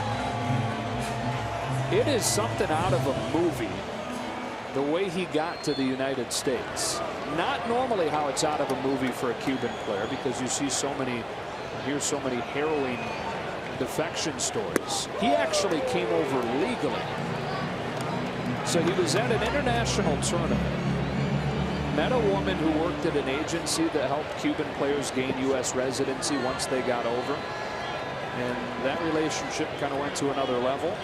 Became a romantic relationship. They had a baby together. And because he had a child in the United States, that was a big part of the reason why the Cuban government agreed to let him go legally, as opposed to having to get on a boat in the middle of the night and fight his way through 15-foot waves like his teammate Jose Abreu did. So he was granted permission to leave the country legally and signed a $30 million deal with the Red Sox. Maeda's 1-2. The Dirt 2-2.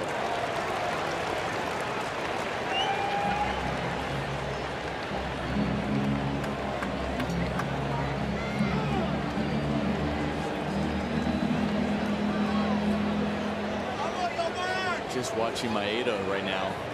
He's taking his time. Once again, we talked about that rhythm. He struck out the first 2 batters, and that was after sitting down for 19 minutes in that half inning. Set for a while. Ripped down the right field line, foul.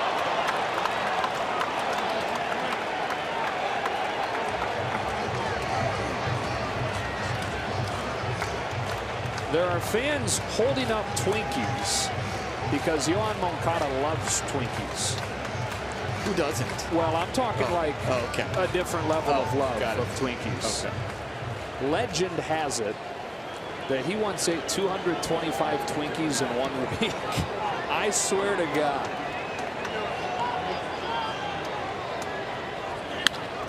Ground ball to first. Bellinger's got it. We're going to have another at-bat to talk about his obsession of Twinkies if Nomar can handle it. So right now he's mashing that cough button over there like he's having a hard time with the topic. Dodgers for the 5-1 lead through at 4.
A 4-home run night for the Dodgers.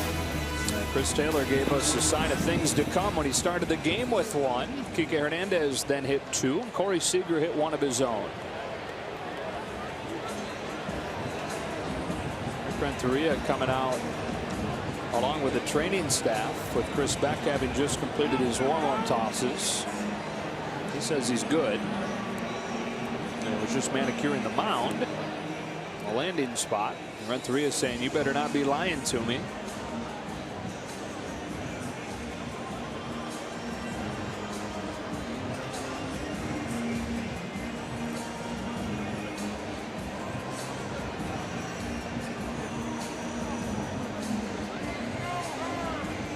I don't know if he was talking about the landing spot, which obviously he was. That's what he was mentioning. I wonder if he just slipped. And that's what they were checking out. I'll tell you what, if I'm a hitter, you know how you have your you get your certain pitches. I'm going, if he needs another one right now to make sure it's okay, that's fine with me, because I don't need him to slip and let it fly, right. You know. Logan Forsythe leads off this 5th inning and takes a strike. You know, that's one thing I'm just asking up. Hey, is he all right over there? Did he slip? Does he feel confident in the mound? Because if he needs one more pitch to make sure, I'm okay with it, because I want him to make sure he has the command rather than a miscue.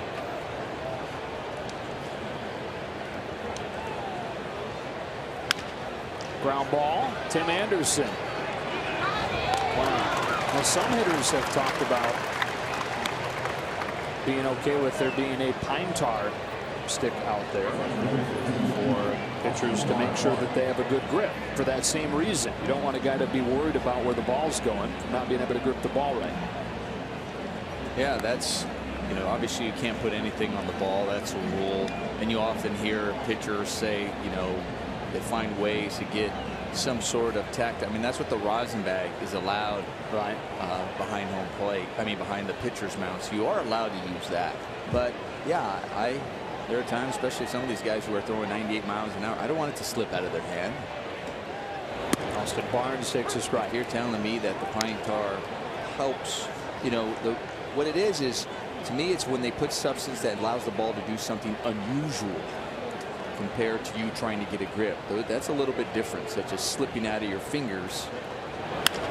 Barnes waits back on a breaking ball and drills it to center, but right at Hansen for the 2nd out.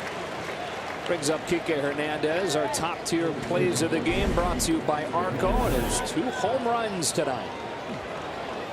It's always nice when you can get not just 2 home runs, that's the obvious part, but that you're able to do it on 2 different pitches, slider and a fastball, and then also showing off the defensive skills. That was a huge double play that he turned when Maeda found himself against the ropes there with the first 2 guys on base, 1st and 2nd, and nobody out.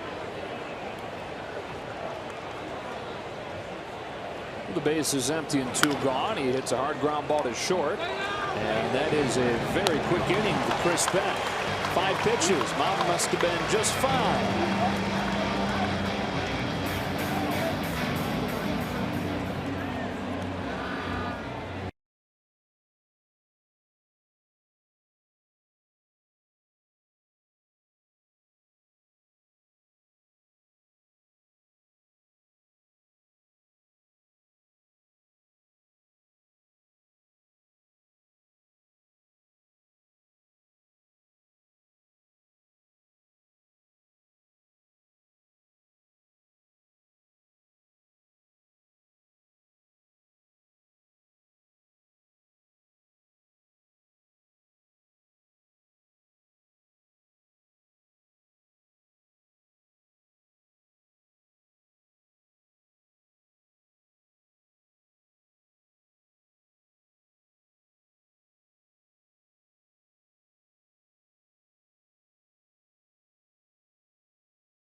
Baseball on Sportsnet LA is brought to you by your Southern California Toyota dealers.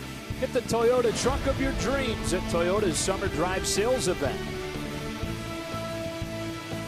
Oh, Comiskey Park just before the start of the 1959 World Series between these two franchises. Home of the White Sox from 1910 through 1990. They opened this ballpark up. 5-1 Dodgers, bottom of the fifth. Kenta Maeda back at it.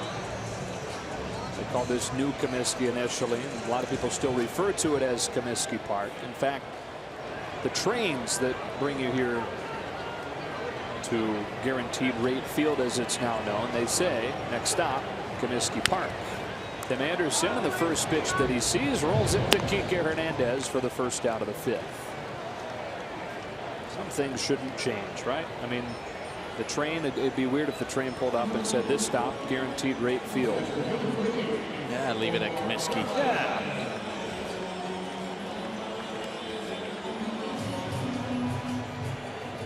Then again, you're touring and you see it and you say, where? It doesn't say Comiskey on the field. You might have thought you got off on the wrong stop. We've renovated this place a bunch since it opened in 1991. On the south side of Chicago. First time the Dodgers have been here since 2011. Omar Narvaez takes ball one.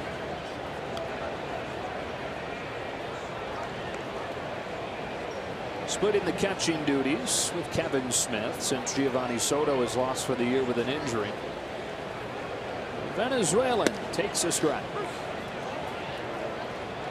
For the White Sox, this is likely headed to a fifth consecutive losing season. First time since the mid-70s that 5 losing seasons in a row. Actually got off to a pretty good start this year. They were 13-9. Since then, though, 25-44.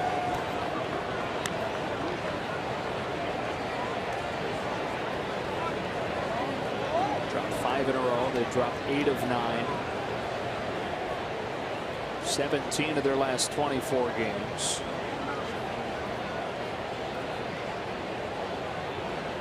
Much different summer around here than in Los Angeles in the way they're experiencing their baseball.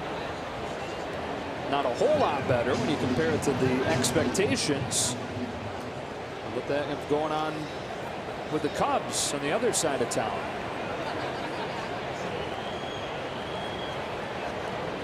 A 2-1. That's on the edge for a strike. Cubs just did sweep the Braves, though. Trying to get back on track in the Central. Below expectations so far. It's still hard to just count them out. I mean, there's still a lot of season left, no doubt. And then they made that trade with these White Sox for Quintana. And he had a good debut for the Cubs. That's a base hit for Narvaez. With 1 out here in the fifth. On Wednesday, the Dodgers and Twins get together. First 40,000 fans in attendance get this Clayton Kershaw bobblehead from Pirelli Tire. Go to Dodgers.com/promotions. Cubs 6-0 since the All-Star break. So nipping at the heels of the Milwaukee Brewers. 2 games back now.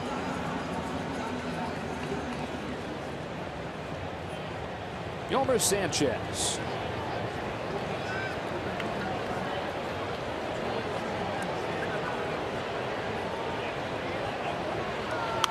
Here, JD Martinez was injured in his first game with the Diamondbacks. Got hit by a pitch, didn't he?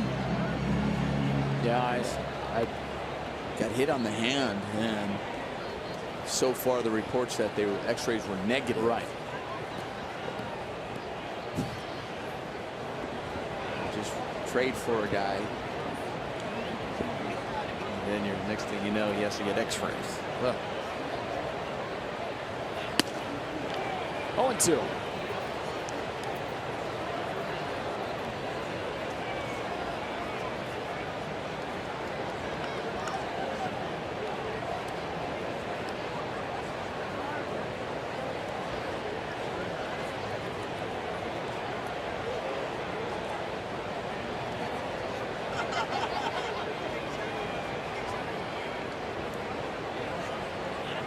Ball one.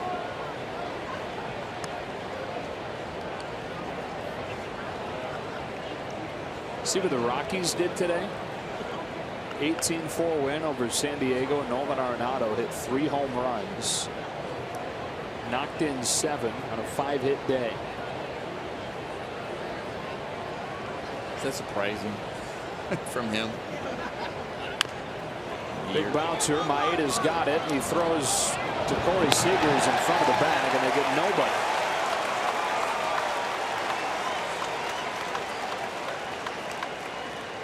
Funky looking play. Well, first and foremost, you have to know who's covering on this one. And that might have been Corey Seager first, because you see Logan Forsythe where he was playing. But at the same time, where that ball was hit, that's where Maeda has to recognize that the shortstop might have to make that play, because Corey Seager can't assume Maeda was going to make that play. So that's why he was charging and no one was at the bag. So that's where he still has to be in control to turn around and see if no one's there to kind of hold up and get the out at first. Third time through the order now. Here's Alan Hansen. Singled back in the third. The 5 hits for the White Sox in this 5-1 game. Ball one. Traditionally, this has been where Maeda has begun to struggle, and we talk about his issues getting deep into games. Part of that is because of those struggles. Part of that is trying to get out ahead of those struggles, recognizing that he tends to have issues the third time through the order, and just the different way the Dodgers have managed things. Preferring to have relievers come in to face off with the lineup the third time through. Better this year. In fact, much better this year.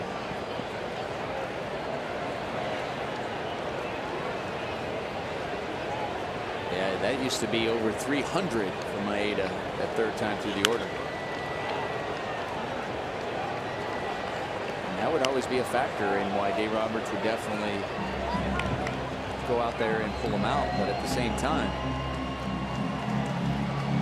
he also looks at Maeda. We talked about it too. We talked about his pace. We talked about him on the mound. And right now, you know, the amount of time he's taking in between pitches, just not as confident that we've seen when he's gone deeper in the games this year and just attacking the strike zone.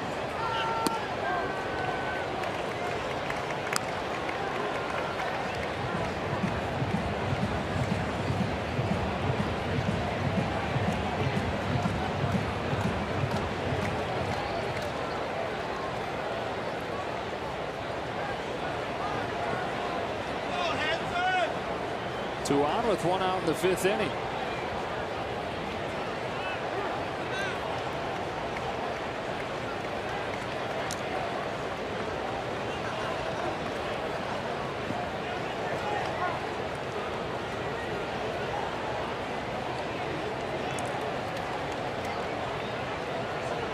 Two on. Nice pitch. 2-2. If he can repeat that again, look like a strike coming in, and even if he makes contact, that's one of those, if you can repeat it again and you can hope he makes contact, because that's going right into the ground, and that possible double play ball you're looking for to help yourself get out of this inning.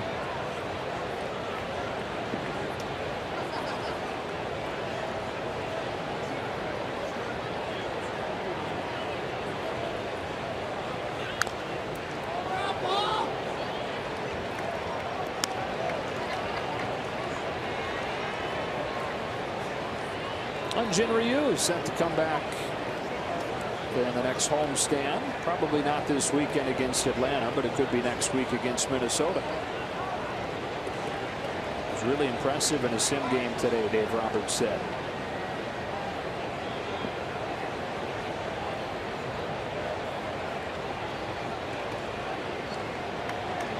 Another 2-2.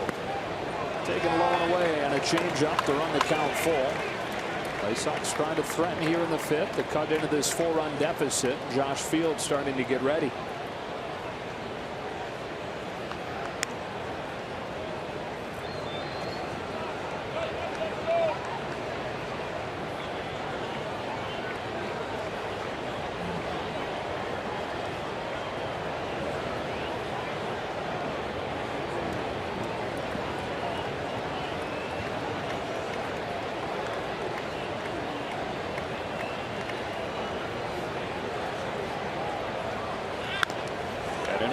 runs. And look out in the Dodger dugout. Hopefully everybody got out of the way of that one. Kershaw's face would tell you they did.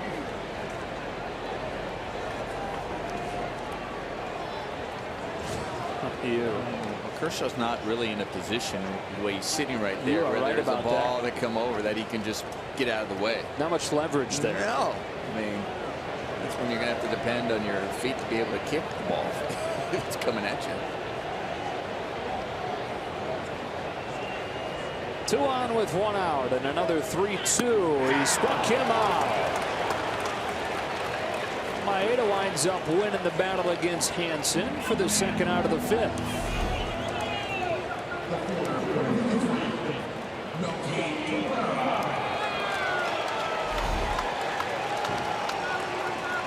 See how Maeda is going to attack Melky here, especially with there's 2 guys on. Melky already has a home run off Maeda. Did a good job getting him to ground out to second base his last time out.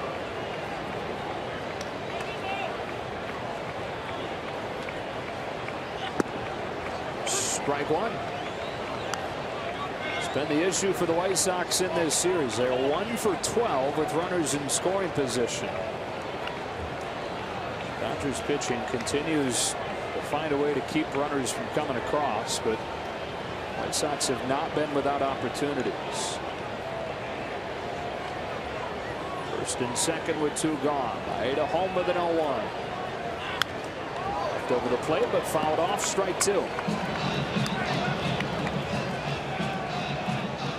Dodgers during this 10-game winning streak have given up a total of 21 runs. Well, this win streak, they've done it all too. I mean, or not just this win streak, but over the 34 games. They're 30-4 coming in today. Just impressive. Team ERA being 2.9, best in baseball over that span. Opponent's batting average just 219. That's an impressive number as a staff. That's really impressive. 219 opponents have hit against the Dodgers over the last 34 games. Rick Honeycutt, best in the business. Dodger pitching coach.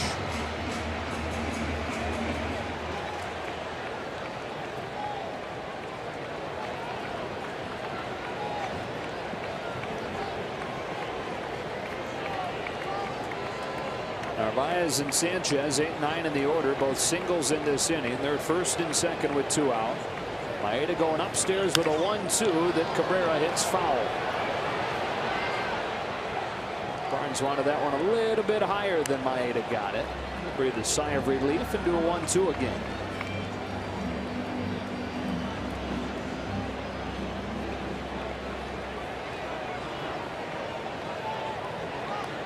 It has seemed like Kenta's taken a step back here in his 2nd year when you look at the full body of work. But bottom line is that the Dodgers have won 8 of his last 10 starts. It's given him a chance in this one so far. Benefited from 4 home runs from the offense. This time he got the fastball up where he wanted it. Cabrera took it for ball 2.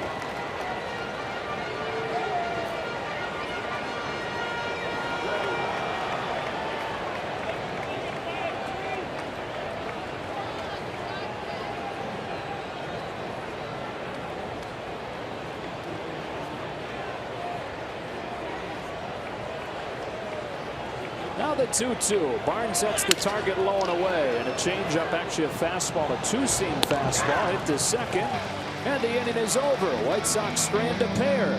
After 5, the Dodgers in front 5-1.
And the Twins face off in a 3-game series.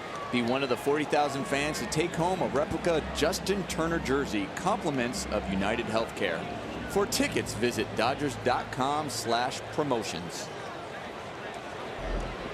4 with the Braves, 3 with the Twins, and 3 with the Giants. Dodgers opening the second half with 30 of their first 36 games against teams below 500. 8-9-1 in this inning. Yasiel Puig against Chris Beck. 0-1. Really trying to put their foot on the gas pedal. Pull away. 10.5 game advantage over the Diamondbacks in the division. Remember, they trailed the division by 2 games before this 30-4 run. Puig has a hanger, and he pounds it off with the glove of Davidson and down into the left field corner. It's a leadoff double for Puig. Davidson looked at the webbing of his glove like, why have you deserted me? Still peeking at it.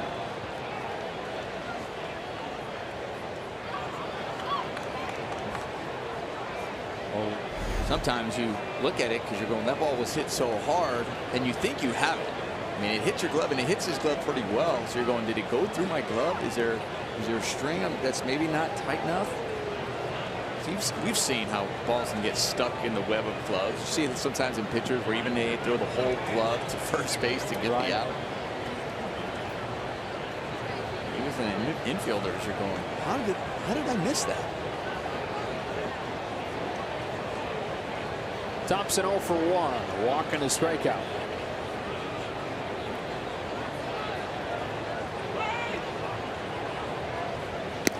One and 0.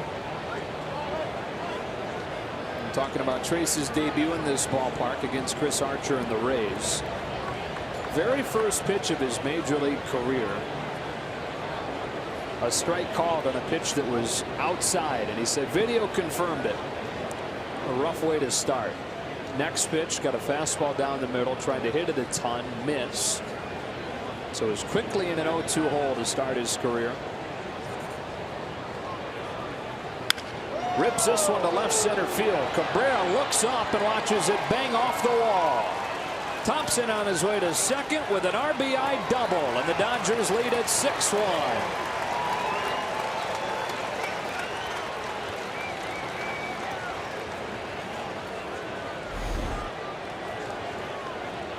Well, Trace puts a good swing, stays back on this breaking ball, and barrels that up, puts one of those swings where you got to go back in the video room and look over and over again to repeat. This time Chris Woodward was like waving Yasiel. I think Yasiel kind of took his time because he knew the way the ball was hit, didn't have a chance, but I think he was also going, all right, this time, yeah, I know. Let's be sure. Yeah, exactly.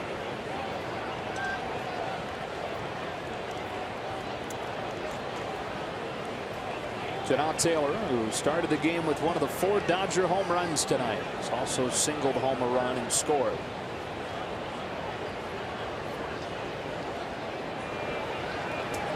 Just to finish off the Trace Thompson debut story.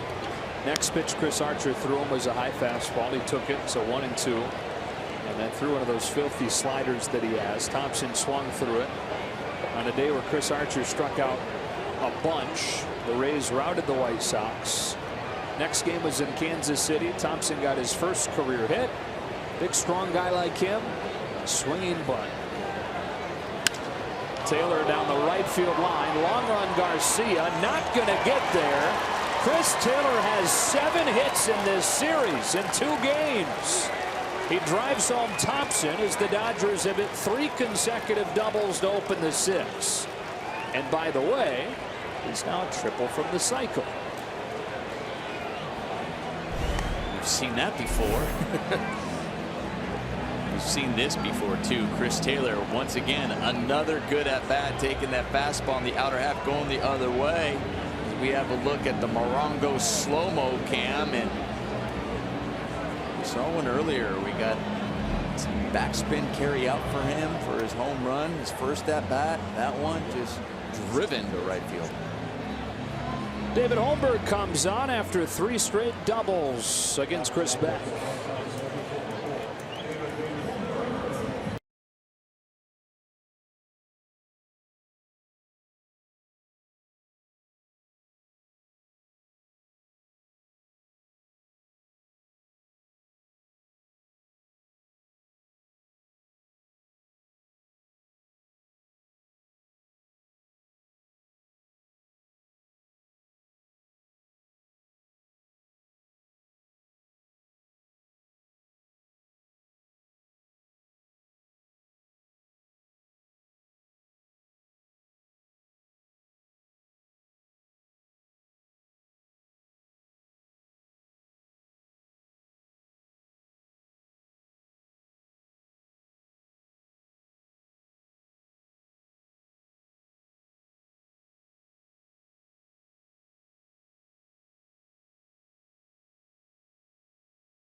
Dodgers baseball on Sportsnet LA is brought to you by Nissan. Choose Nissan today for great offers on our most exciting lineup ever. Shop ChooseNissan.com. And by Carl's Jr., the baby back rib burger, only at Carl's Jr. Back in Chicago, apparently there's some weather in the area. As David Holmberg comes into the game. Dodgers up 7-1 here in the 6th. 3 consecutive doubles to start this inning. Puig, Thompson, and Taylor. Now it's Corey Seager.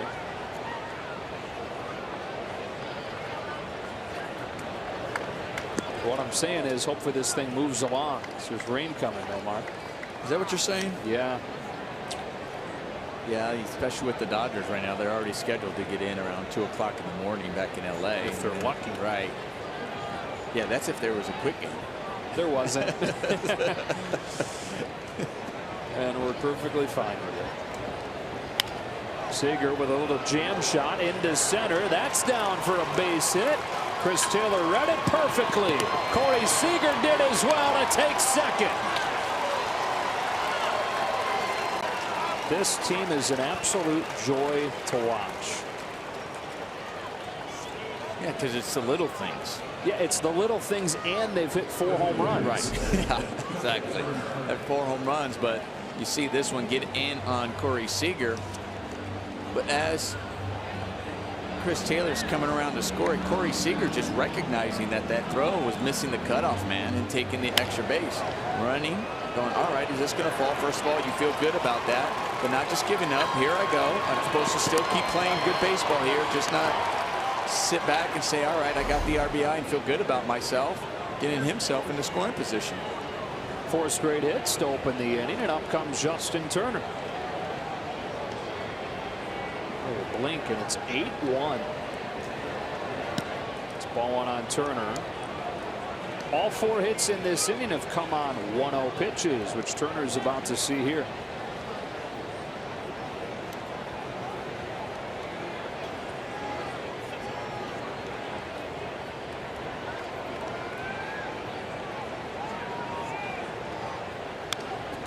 Feel the temperature drop? No, haven't yet. I'm feeling it. You are? Yes. I'll tell you what, the flags though, usually when you feel the temperature drop and then you'll see some of those flags moving, but the flags really aren't moving right now. Let's call the calm before the storm. Okay, thanks. Yeah, you're you're the meteorologist. Yeah. What would your name be? We came up with it last year. I forgot. It was not as good as yours. No more rain.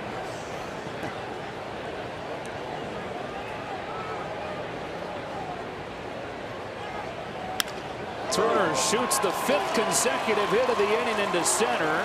Seager will score, and the Dodgers lead it 9-1. Turner's 2nd hit of the night.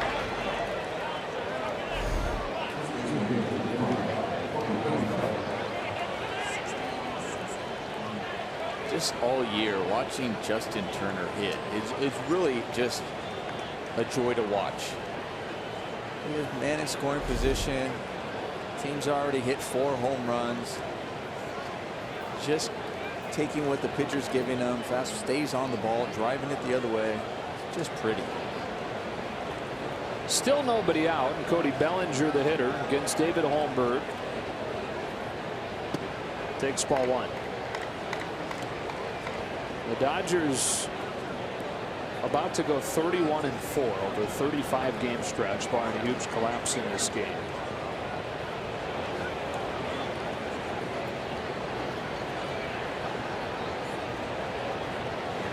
There is still a faction of people that say, talk to me in October. Right? 4 consecutive division titles, looking for a 5th. And you understand that. It's been a long time. 1988, the last world championship, and this team's starting to feel like anything short of that. And it's a disappointment. But that shouldn't keep us from enjoying what we're watching right now. 2-1. No, you still have to play the 162 to get there. Right. So, and no, you definitely enjoy it. But at the same time, they recognize it, though, that one, they're just not really thinking about the past. You know, they say that cliche. They really are taking it one day at a time and just focusing on continuing playing good baseball. But they'll feel it as a disappointment. They said from the beginning it's about winning the World Series because they know, yeah, we've won 4 division titles. They understand that. But they want to win another one and the World Series. That's what it's about. I think it can be both ways, right? It can be talk to me in October. Yes, for the bottom line of this team, talk to me in October. Do they win a world championship?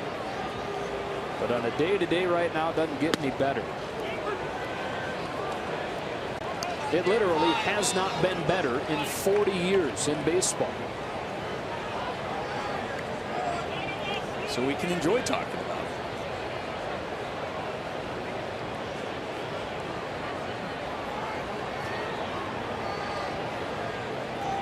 A full count on Bellinger, who takes ball 4.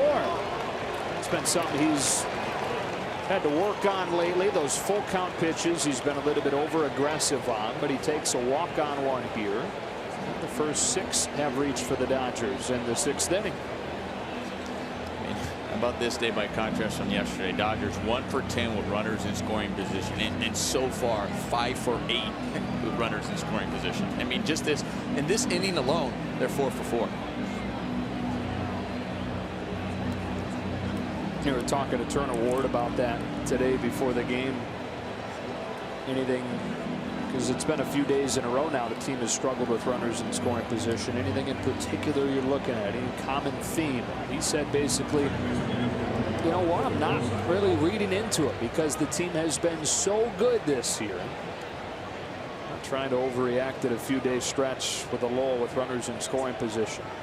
And that is a different thing than the productive outs that we've talked about having been kind of a common theme throughout the year. Or he did somewhat of an issue. He did say, even for an example yesterday, he said, you know, we were really just 1 pitch away from opening up that game. Yeah.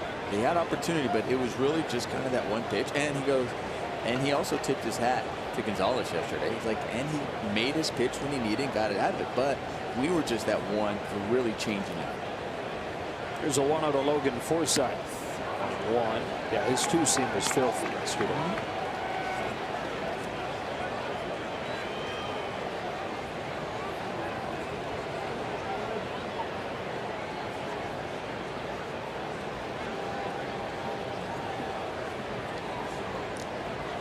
One in the first, 1 in the second, 3 in the 4th, 4 here in the 6th. First and second, still nobody out. That's a strike. 1 and 2.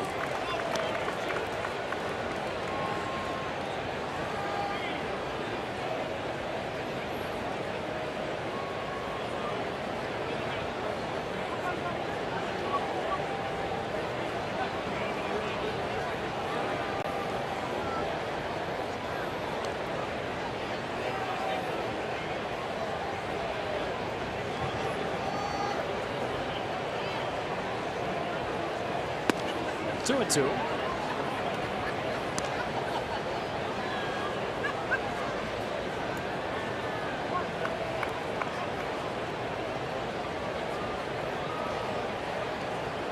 Ross Stripling ready to go for the bottom of the 6th.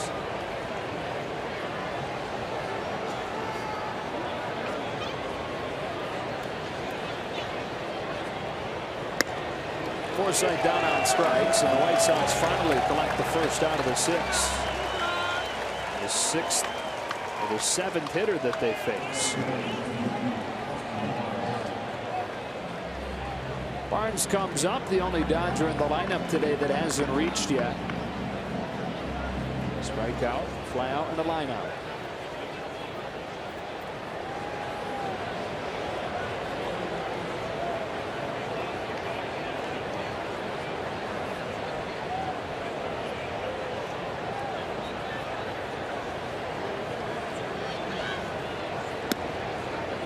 Going back to how enjoyable this stretch has been. The day-to-day nature of a baseball season, when you're bad, 38-53 like the White Sox, it's one heck of a grind. But the other side of that, it's just such a fun journey. You're following a team that is so good It's every day. It's a strike and it's 1-1. And as a player, you definitely feel it. I mean, just when I've said this over and over again about a pitcher, hitter, the key word is confidence. Well, you also go as a team, you're going out there, you're preparing, even stretching, there's the confidence that you feel when you come out. Like, yeah, we're going to go win, we're going to win today. And it's not an arrogance, it's a confidence. There's a big difference. 2-1 on Barnes. Let's check in with Alana. Guys have been asked how they feel about this incredible run that this team is currently on. And Clayton Kershaw said it a couple of days ago that, you know what, when asked about it, yeah, you're wondering how amazing this run is. He goes, but I also wonder, maybe this is just who we are. It's incredible what this team is being able to put together, but this is truly the makeup and the chemistry of this team. This is who this team is. They believe that wholeheartedly. And as Nomar and you guys were just talking about, they have an expectation to win. 3-1 on Barnes. Started this season 10-12. 55-17 since.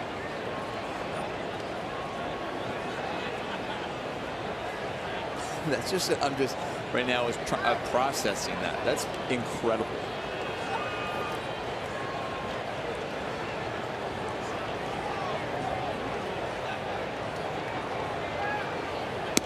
Barnes reaches, and now everybody has. Bases loaded with 1 out. Kiké Hernandez is due up. He's going to face a new pitcher. Rick Renteria comes out of the dugout. Dodgers pouring it on the White Sox here in Game 2 with a 9-1 lead and with an opportunity for more against a new member of the White Sox bullpen. Back in a moment.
Dodgers follow the Dodger All-Stars to Miami for the 2017 Midsummer Classic.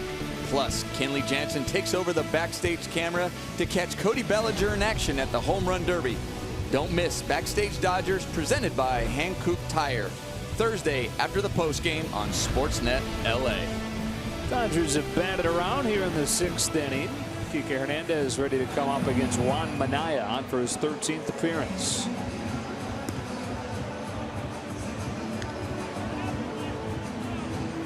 So you're sitting in that bullpen right now for the White Sox, and you see a team like the Dodgers. You know how well they've been playing, and then you're getting a call. They've already put up 9 runs, and you're going, okay, now I got to face these guys, and the bases are loaded.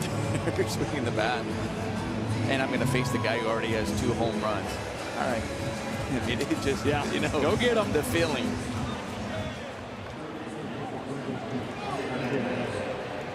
So Kiké Hernandez with those 2 home runs, like you mentioned.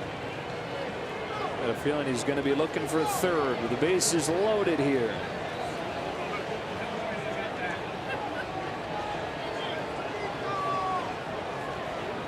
3 straight doubles to start the inning, then 2 singles, now 2 walks. And Hernandez gets a first pitch slider for a strike.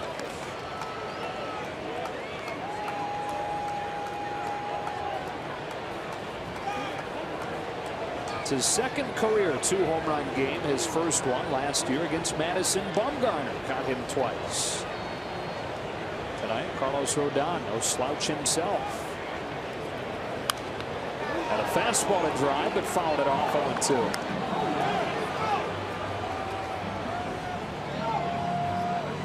He's seeing most of his action against left-handed pitching. And Dave Roberts leaving him in there, even with the righty called into the game. It's hard to take a guy out who has homered twice.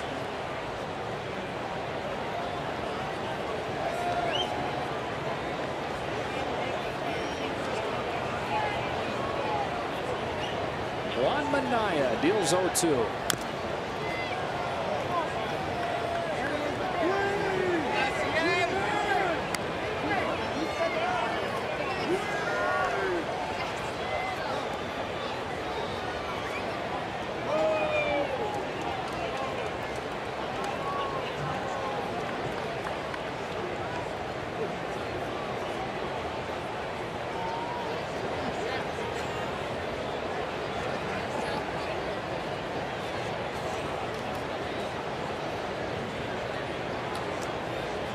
Loaded up in the 6th, another 0-2.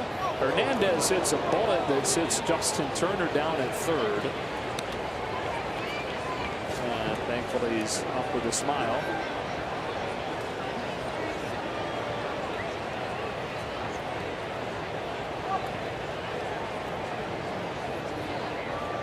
He's used to balls coming at him like that from down at that angle.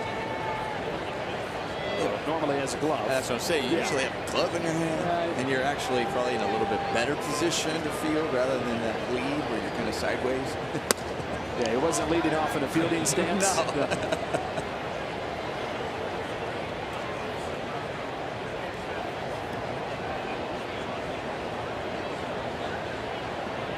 If you're leading off in a fielding stance, they're going to have a little talk with you. Right. And the catcher's licking his chops to kick you off. Bouncing ball to the hole, it's short. They get one at second, and they turn a double play. But the Dodgers with 4 runs in the inning and a 9-1 lead to the bottom of the 6th.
For tonight, looks back to 1977 on this date. Steve Garvey was the leading vote getter for the National League, and then Don Sutton won the MVP in the All-Star game.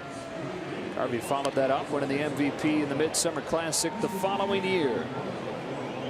Sutton, a Hall of Famer, a leader in many categories in Dodger history. Got some changes for you. Trace Thompson moves over to left with Jock Peterson entering the game in center. And Chase Utley is in as well at second base. Logan Forsythe moved from second to third, and Kiké Hernandez comes out. Ross Stripling, the new Dodger pitcher. You got all that? I do.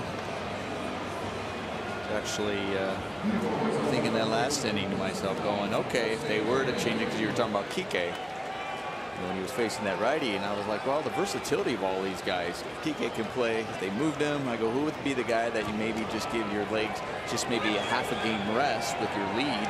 Right now it'd be 9-1, and Seager would be the guy. Jose Abreu takes a strike. And also considering the guy who was at the All-Star, we talked about that, the All-Star game, and so we're talking probably Justin Turner DHing today, so giving him just kind of that break off fielding wise a little bit.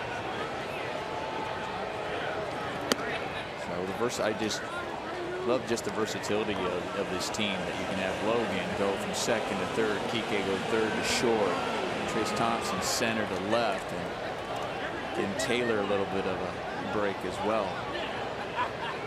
But we won't see Taylor have a chance at the cycle. Dave Roberts just turning a cold shoulder to history. I've seen that before. Yeah, that's true. Not a cold shoulder, but thinking about the health. Sure. Over the history books. Hey, I didn't know this until this week. You once managed a game while you were a player. Yeah, you did. A 1-2 to Abreu. Dug that one out. Knocked it into the gap in left center. Leadoff double for Jose Abreu here in the sixth. Tell us more.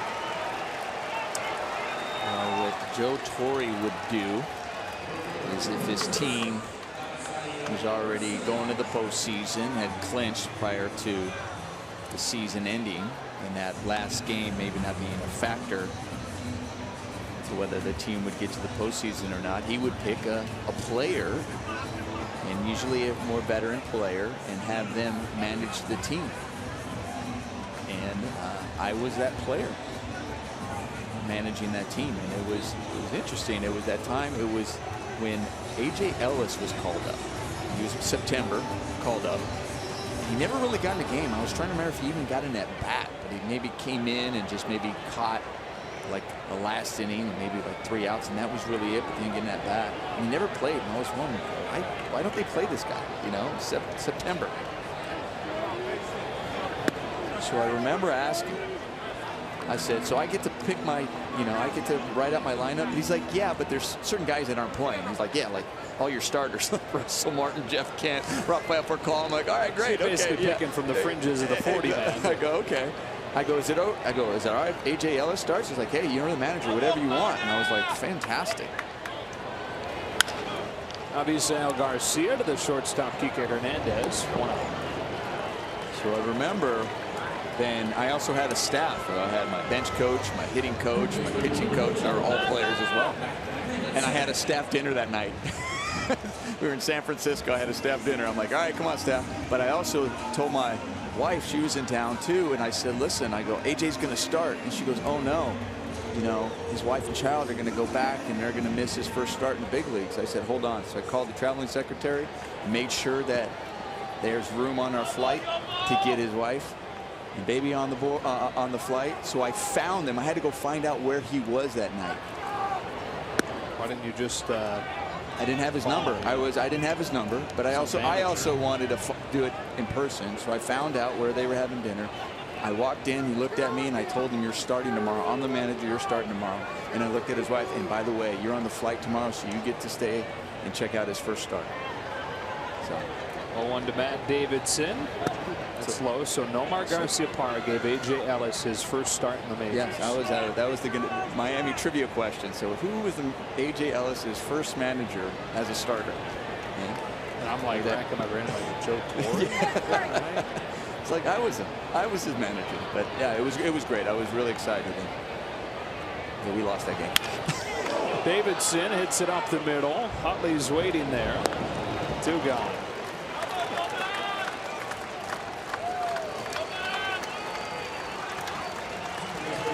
The Yoan Moncada experience continues. a silver lining for the White Sox right now. Things not going well. They're about to lose their 54th game to just 38 wins. So it's the little things that they get excited about right now each time they get a chance to watch the rookie hit here in his White Sox debut.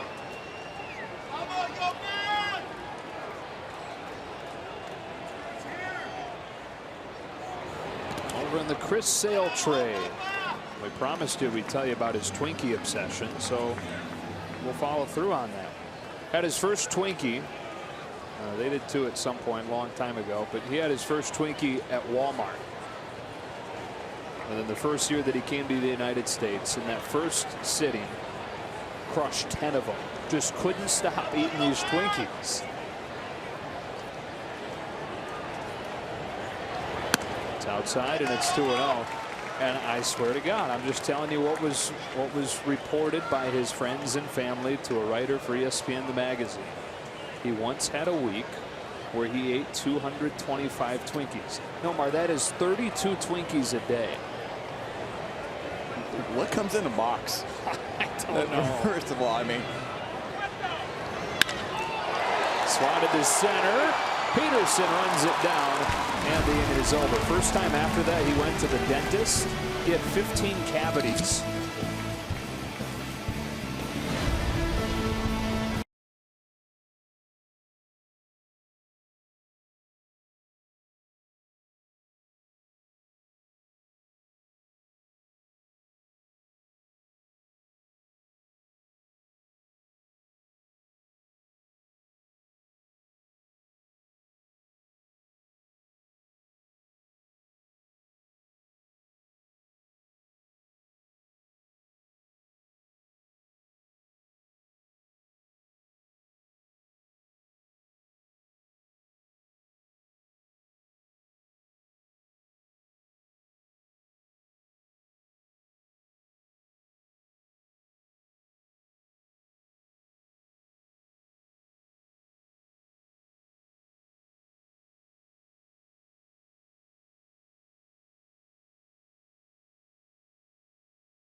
Probables brought to you by Mercedes-Benz. Mike Foltynewicz goes for Atlanta. He's having a pretty good year. Brandon McCarthy comes back for the Dodgers.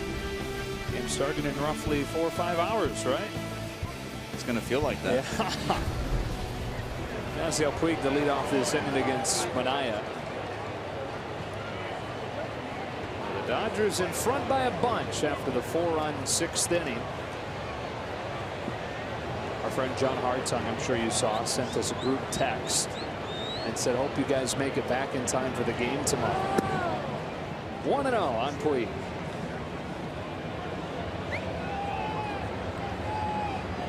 Go back to the conversation we had, though, about when things are going right, the day-to-day is a lot of fun. This team hopes that it'll be riding an 11-game winning streak. First time in 11 years that's been the case. A 31-4 stretch.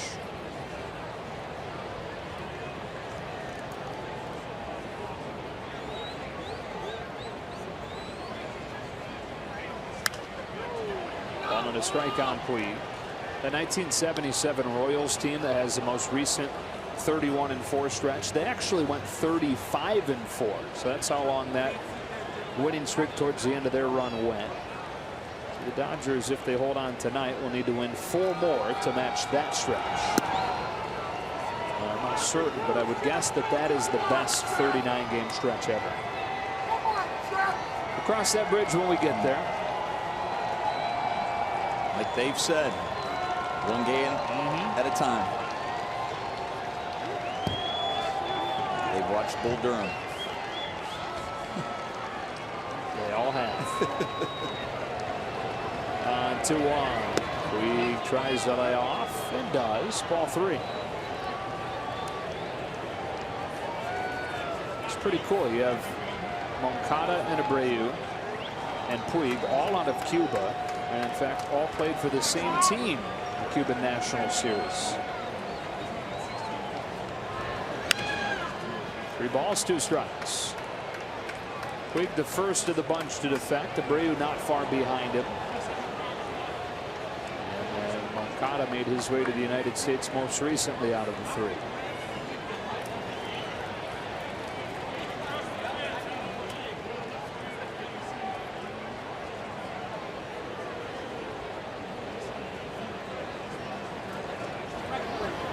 Fastball gets him swinging.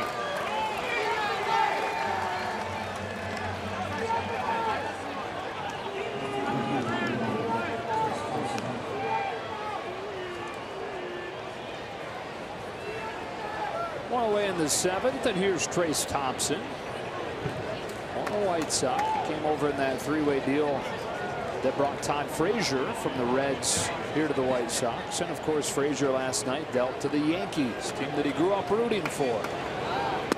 Did you see the picture that floated around social media today of Todd Frazier as a little leaguer standing next to Derek Jeter on the field during the anthem? One of those, like, right. You know, where the little leaguers go out on the field. Todd Frazier right next to Derek Jeter, and now he's wearing the pinstripes.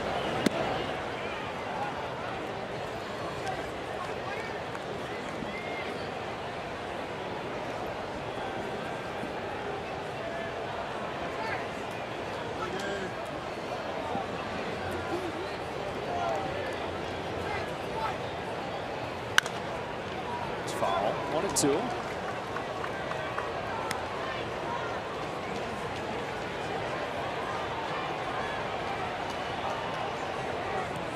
Thompson made his big league debut after 6.5 years in the minors. August of 2015. Really good numbers in that first year. Hit .295. Strikes out swinging here. 2 gone in the 7th. That was good for the Dodgers last year before that back injury.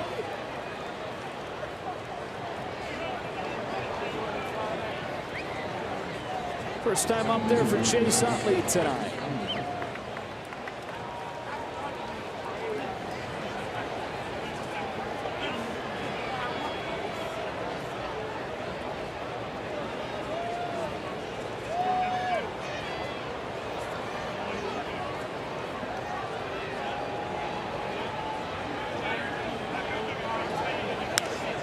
It's the first pitch foul.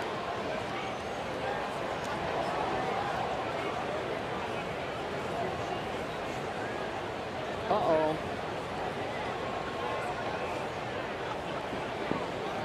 You would hope that if rain came at this point, they wouldn't wait long to call it. I was thinking the same thing. I was thinking, I know it's up to the umpires, but it's also sometimes you go to the team that's kind of down 9-1 and you're going, hey, listen, what do you think if we called this one? And they would say, okay. So Manaea strikes out this side here in the 7th. We stretch in Chicago, but the Dodgers well on their way to an 11th consecutive win.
Dodgers baseball on Sportsnet LA is brought to you by BMW. See a Southern California BMW Center today for exceptional offers, or visit SoCalBMW.com. And by Big O Tires. For tires, service, and straight talk, go to Big O Tires, the team you trust. Racing Mother Nature right now with the Dodgers in front 9-1 to the bottom of the 7th, and Tim Anderson taking ball one from Ross Stripling. Storms in the area trying to get this thing in. Anderson, 24 years old, and like we talked about earlier, that big contract that has him here through 2024 pops up. Yasiel Puig settles under it for the first out of the inning. It's quite a story, Tim Anderson. He didn't even play baseball until he was a junior in high school. He's a star basketball player down in Tuscaloosa, Alabama. Won a state title on the hardwood. Picked up baseball when he was a junior, went undrafted. Nobody really paid attention to him in high school. In fact, had only one college offer to a place that sounds made up. East Central Community College. So he went to East Central Community College in Mississippi. Had a really good first year, but still on nobody's radar. Undrafted again. Couldn't ignore him after his sophomore year, though. Baez takes ball one. Hit .495 when he was a sophomore. And at this point, 4 years after taking up baseball, the White Sox made him the 17th overall pick. 2-0. A little bit like Lorenzo Cain, who the Dodgers saw Kansas City prior to the All-Star break. And Anderson had more of a background growing up in baseball than Cain did. Cain had never even really watched baseball.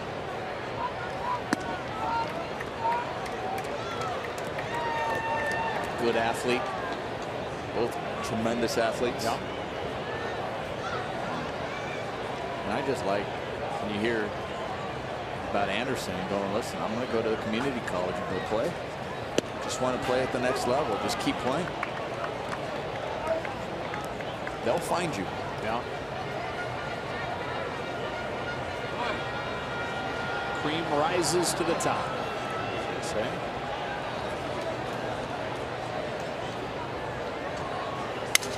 Baez breaks his bat on a comebacker for out number 2. Good pitch from Stripling. 2 up and 2 down in the 8th, or in the 7th. Feels like the 8th. Wishful thinking. Look out.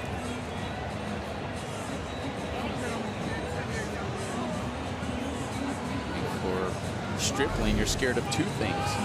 One, that bat coming at you, and then just instinct when you see the ball coming at you. It doesn't matter how hard. Even if it's not hit as hard, you still assume it's coming at you hard. And then the bat, so you're trying to keep your eye on both things.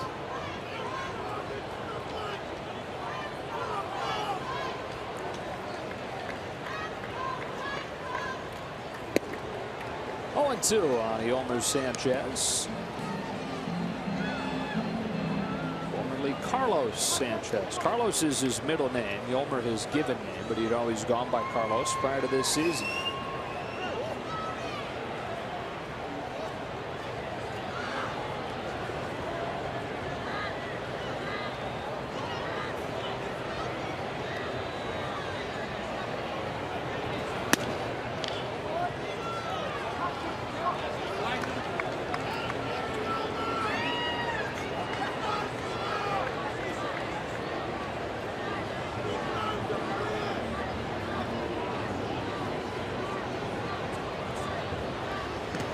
That's a 1-2-3 inning for Ross Stripling. Sanchez argued that he fouled it instead of running down to first. Barnes tags him out onto the 8th.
By 76 continues tomorrow with the Braves in town. First 40,000 fans in attendance get the 5th coin commemorating the '84 Olympics at Dodger Stadium. Go to Dodgers.com/promotions to learn more. Come out to the park tomorrow when the Dodgers open a 10-game homestand. Brad Goldberg just called up today, made his big league debut last month. They went back down to the minors, but with a shuffle that they had to do with the big trade they pulled off, he's one of the beneficiaries. Well, we talked about it earlier. All the prospects these White Sox are getting, rebuilding, that it's going to leave doors of opportunity for a lot of these players. And here's one for Goldberg. Obviously got called up earlier in the year, so they liked what they saw from him. But now calling him up again, another opportunity to show what he's got to these guys to hopefully be part of that rebuilding. Jock Peterson's first at bat of the night. Came on defensively. Just saw first flash of lightning, by the way.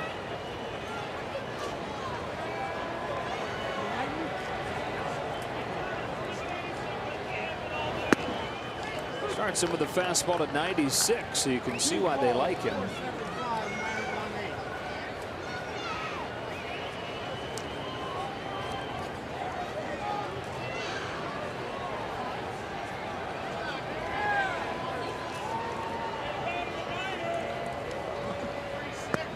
Goldberg's major league debut, which was against the Tigers June 3rd, pitched in just 1 game.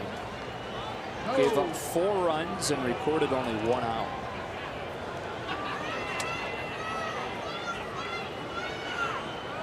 Walked 1, allowed 3 hits.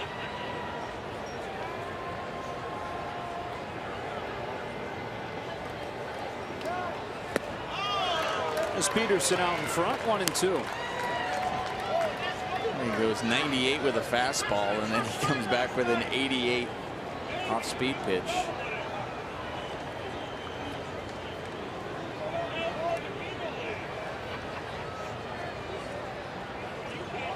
Former Ohio State Buckeye Brad Goldberg.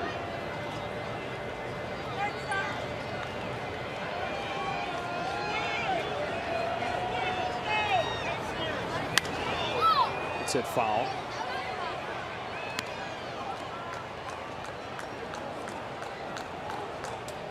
Speaking of the Buckeyes, can you believe we're at the point of the year where we're like 5 weeks away from football? I haven't even given it much thought watching these Dodgers. But no. It's crazy.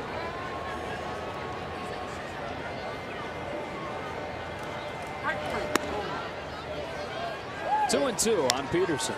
Jock was a football player, played receiver in Palo Alto. Even went to Rams training camp last fall. Just for fun. Yeah. Not because you right, not because he's a really good receiver. Caught some passes though from Jared Goff.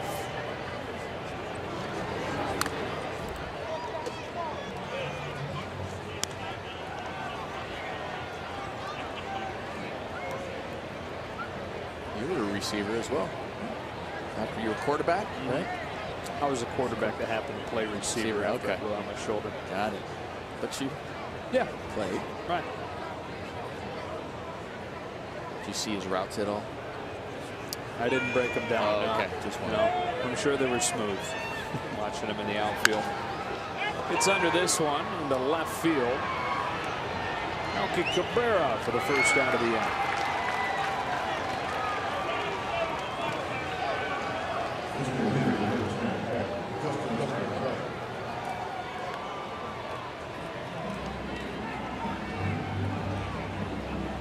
The first night where he's been eligible for the batting leaderboard. Justin Turner has added on to his average.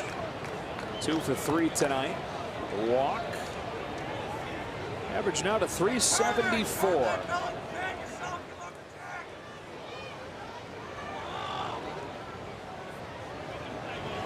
Have you noticed some pretty aggressive White Sox fans in this series around field mics? Or they're just really, really good mics. That's it. There you go.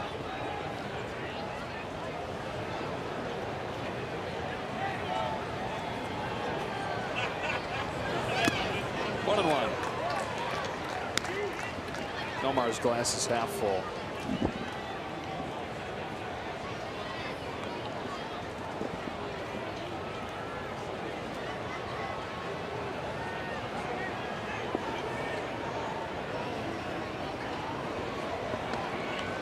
Goldberg delivers the 1-1 pitch, and Turner swings and misses 1-2, and here comes the rain.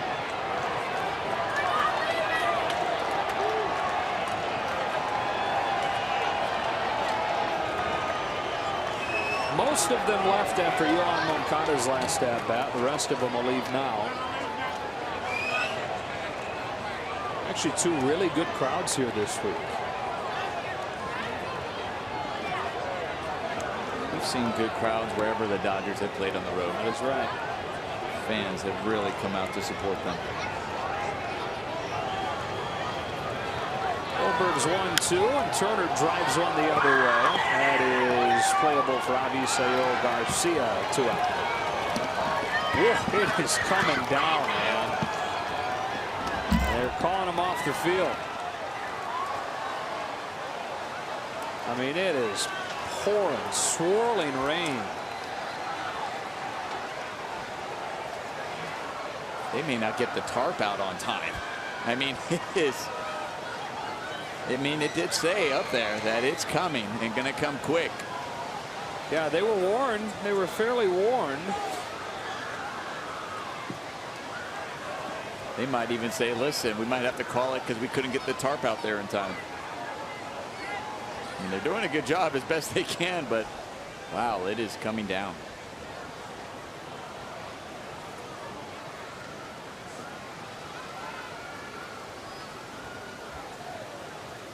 I don't know that anybody would argue if they said, okay, everyone go home right now. White Sox would get to finish off a game where they trail 9-1. Dodgers would have an 11-game winning streak, and they'd be able to hop on the plane and make it a little more bearable as far as what time they'll get home. We're even getting wet, and we're inside right now. We got rain swirling into the broadcast booth. We will keep you posted on things from here in Chicago, where the Dodgers have a very comfortable 9-1 lead. They're getting that tarp on the field, trying to get the thing covered up.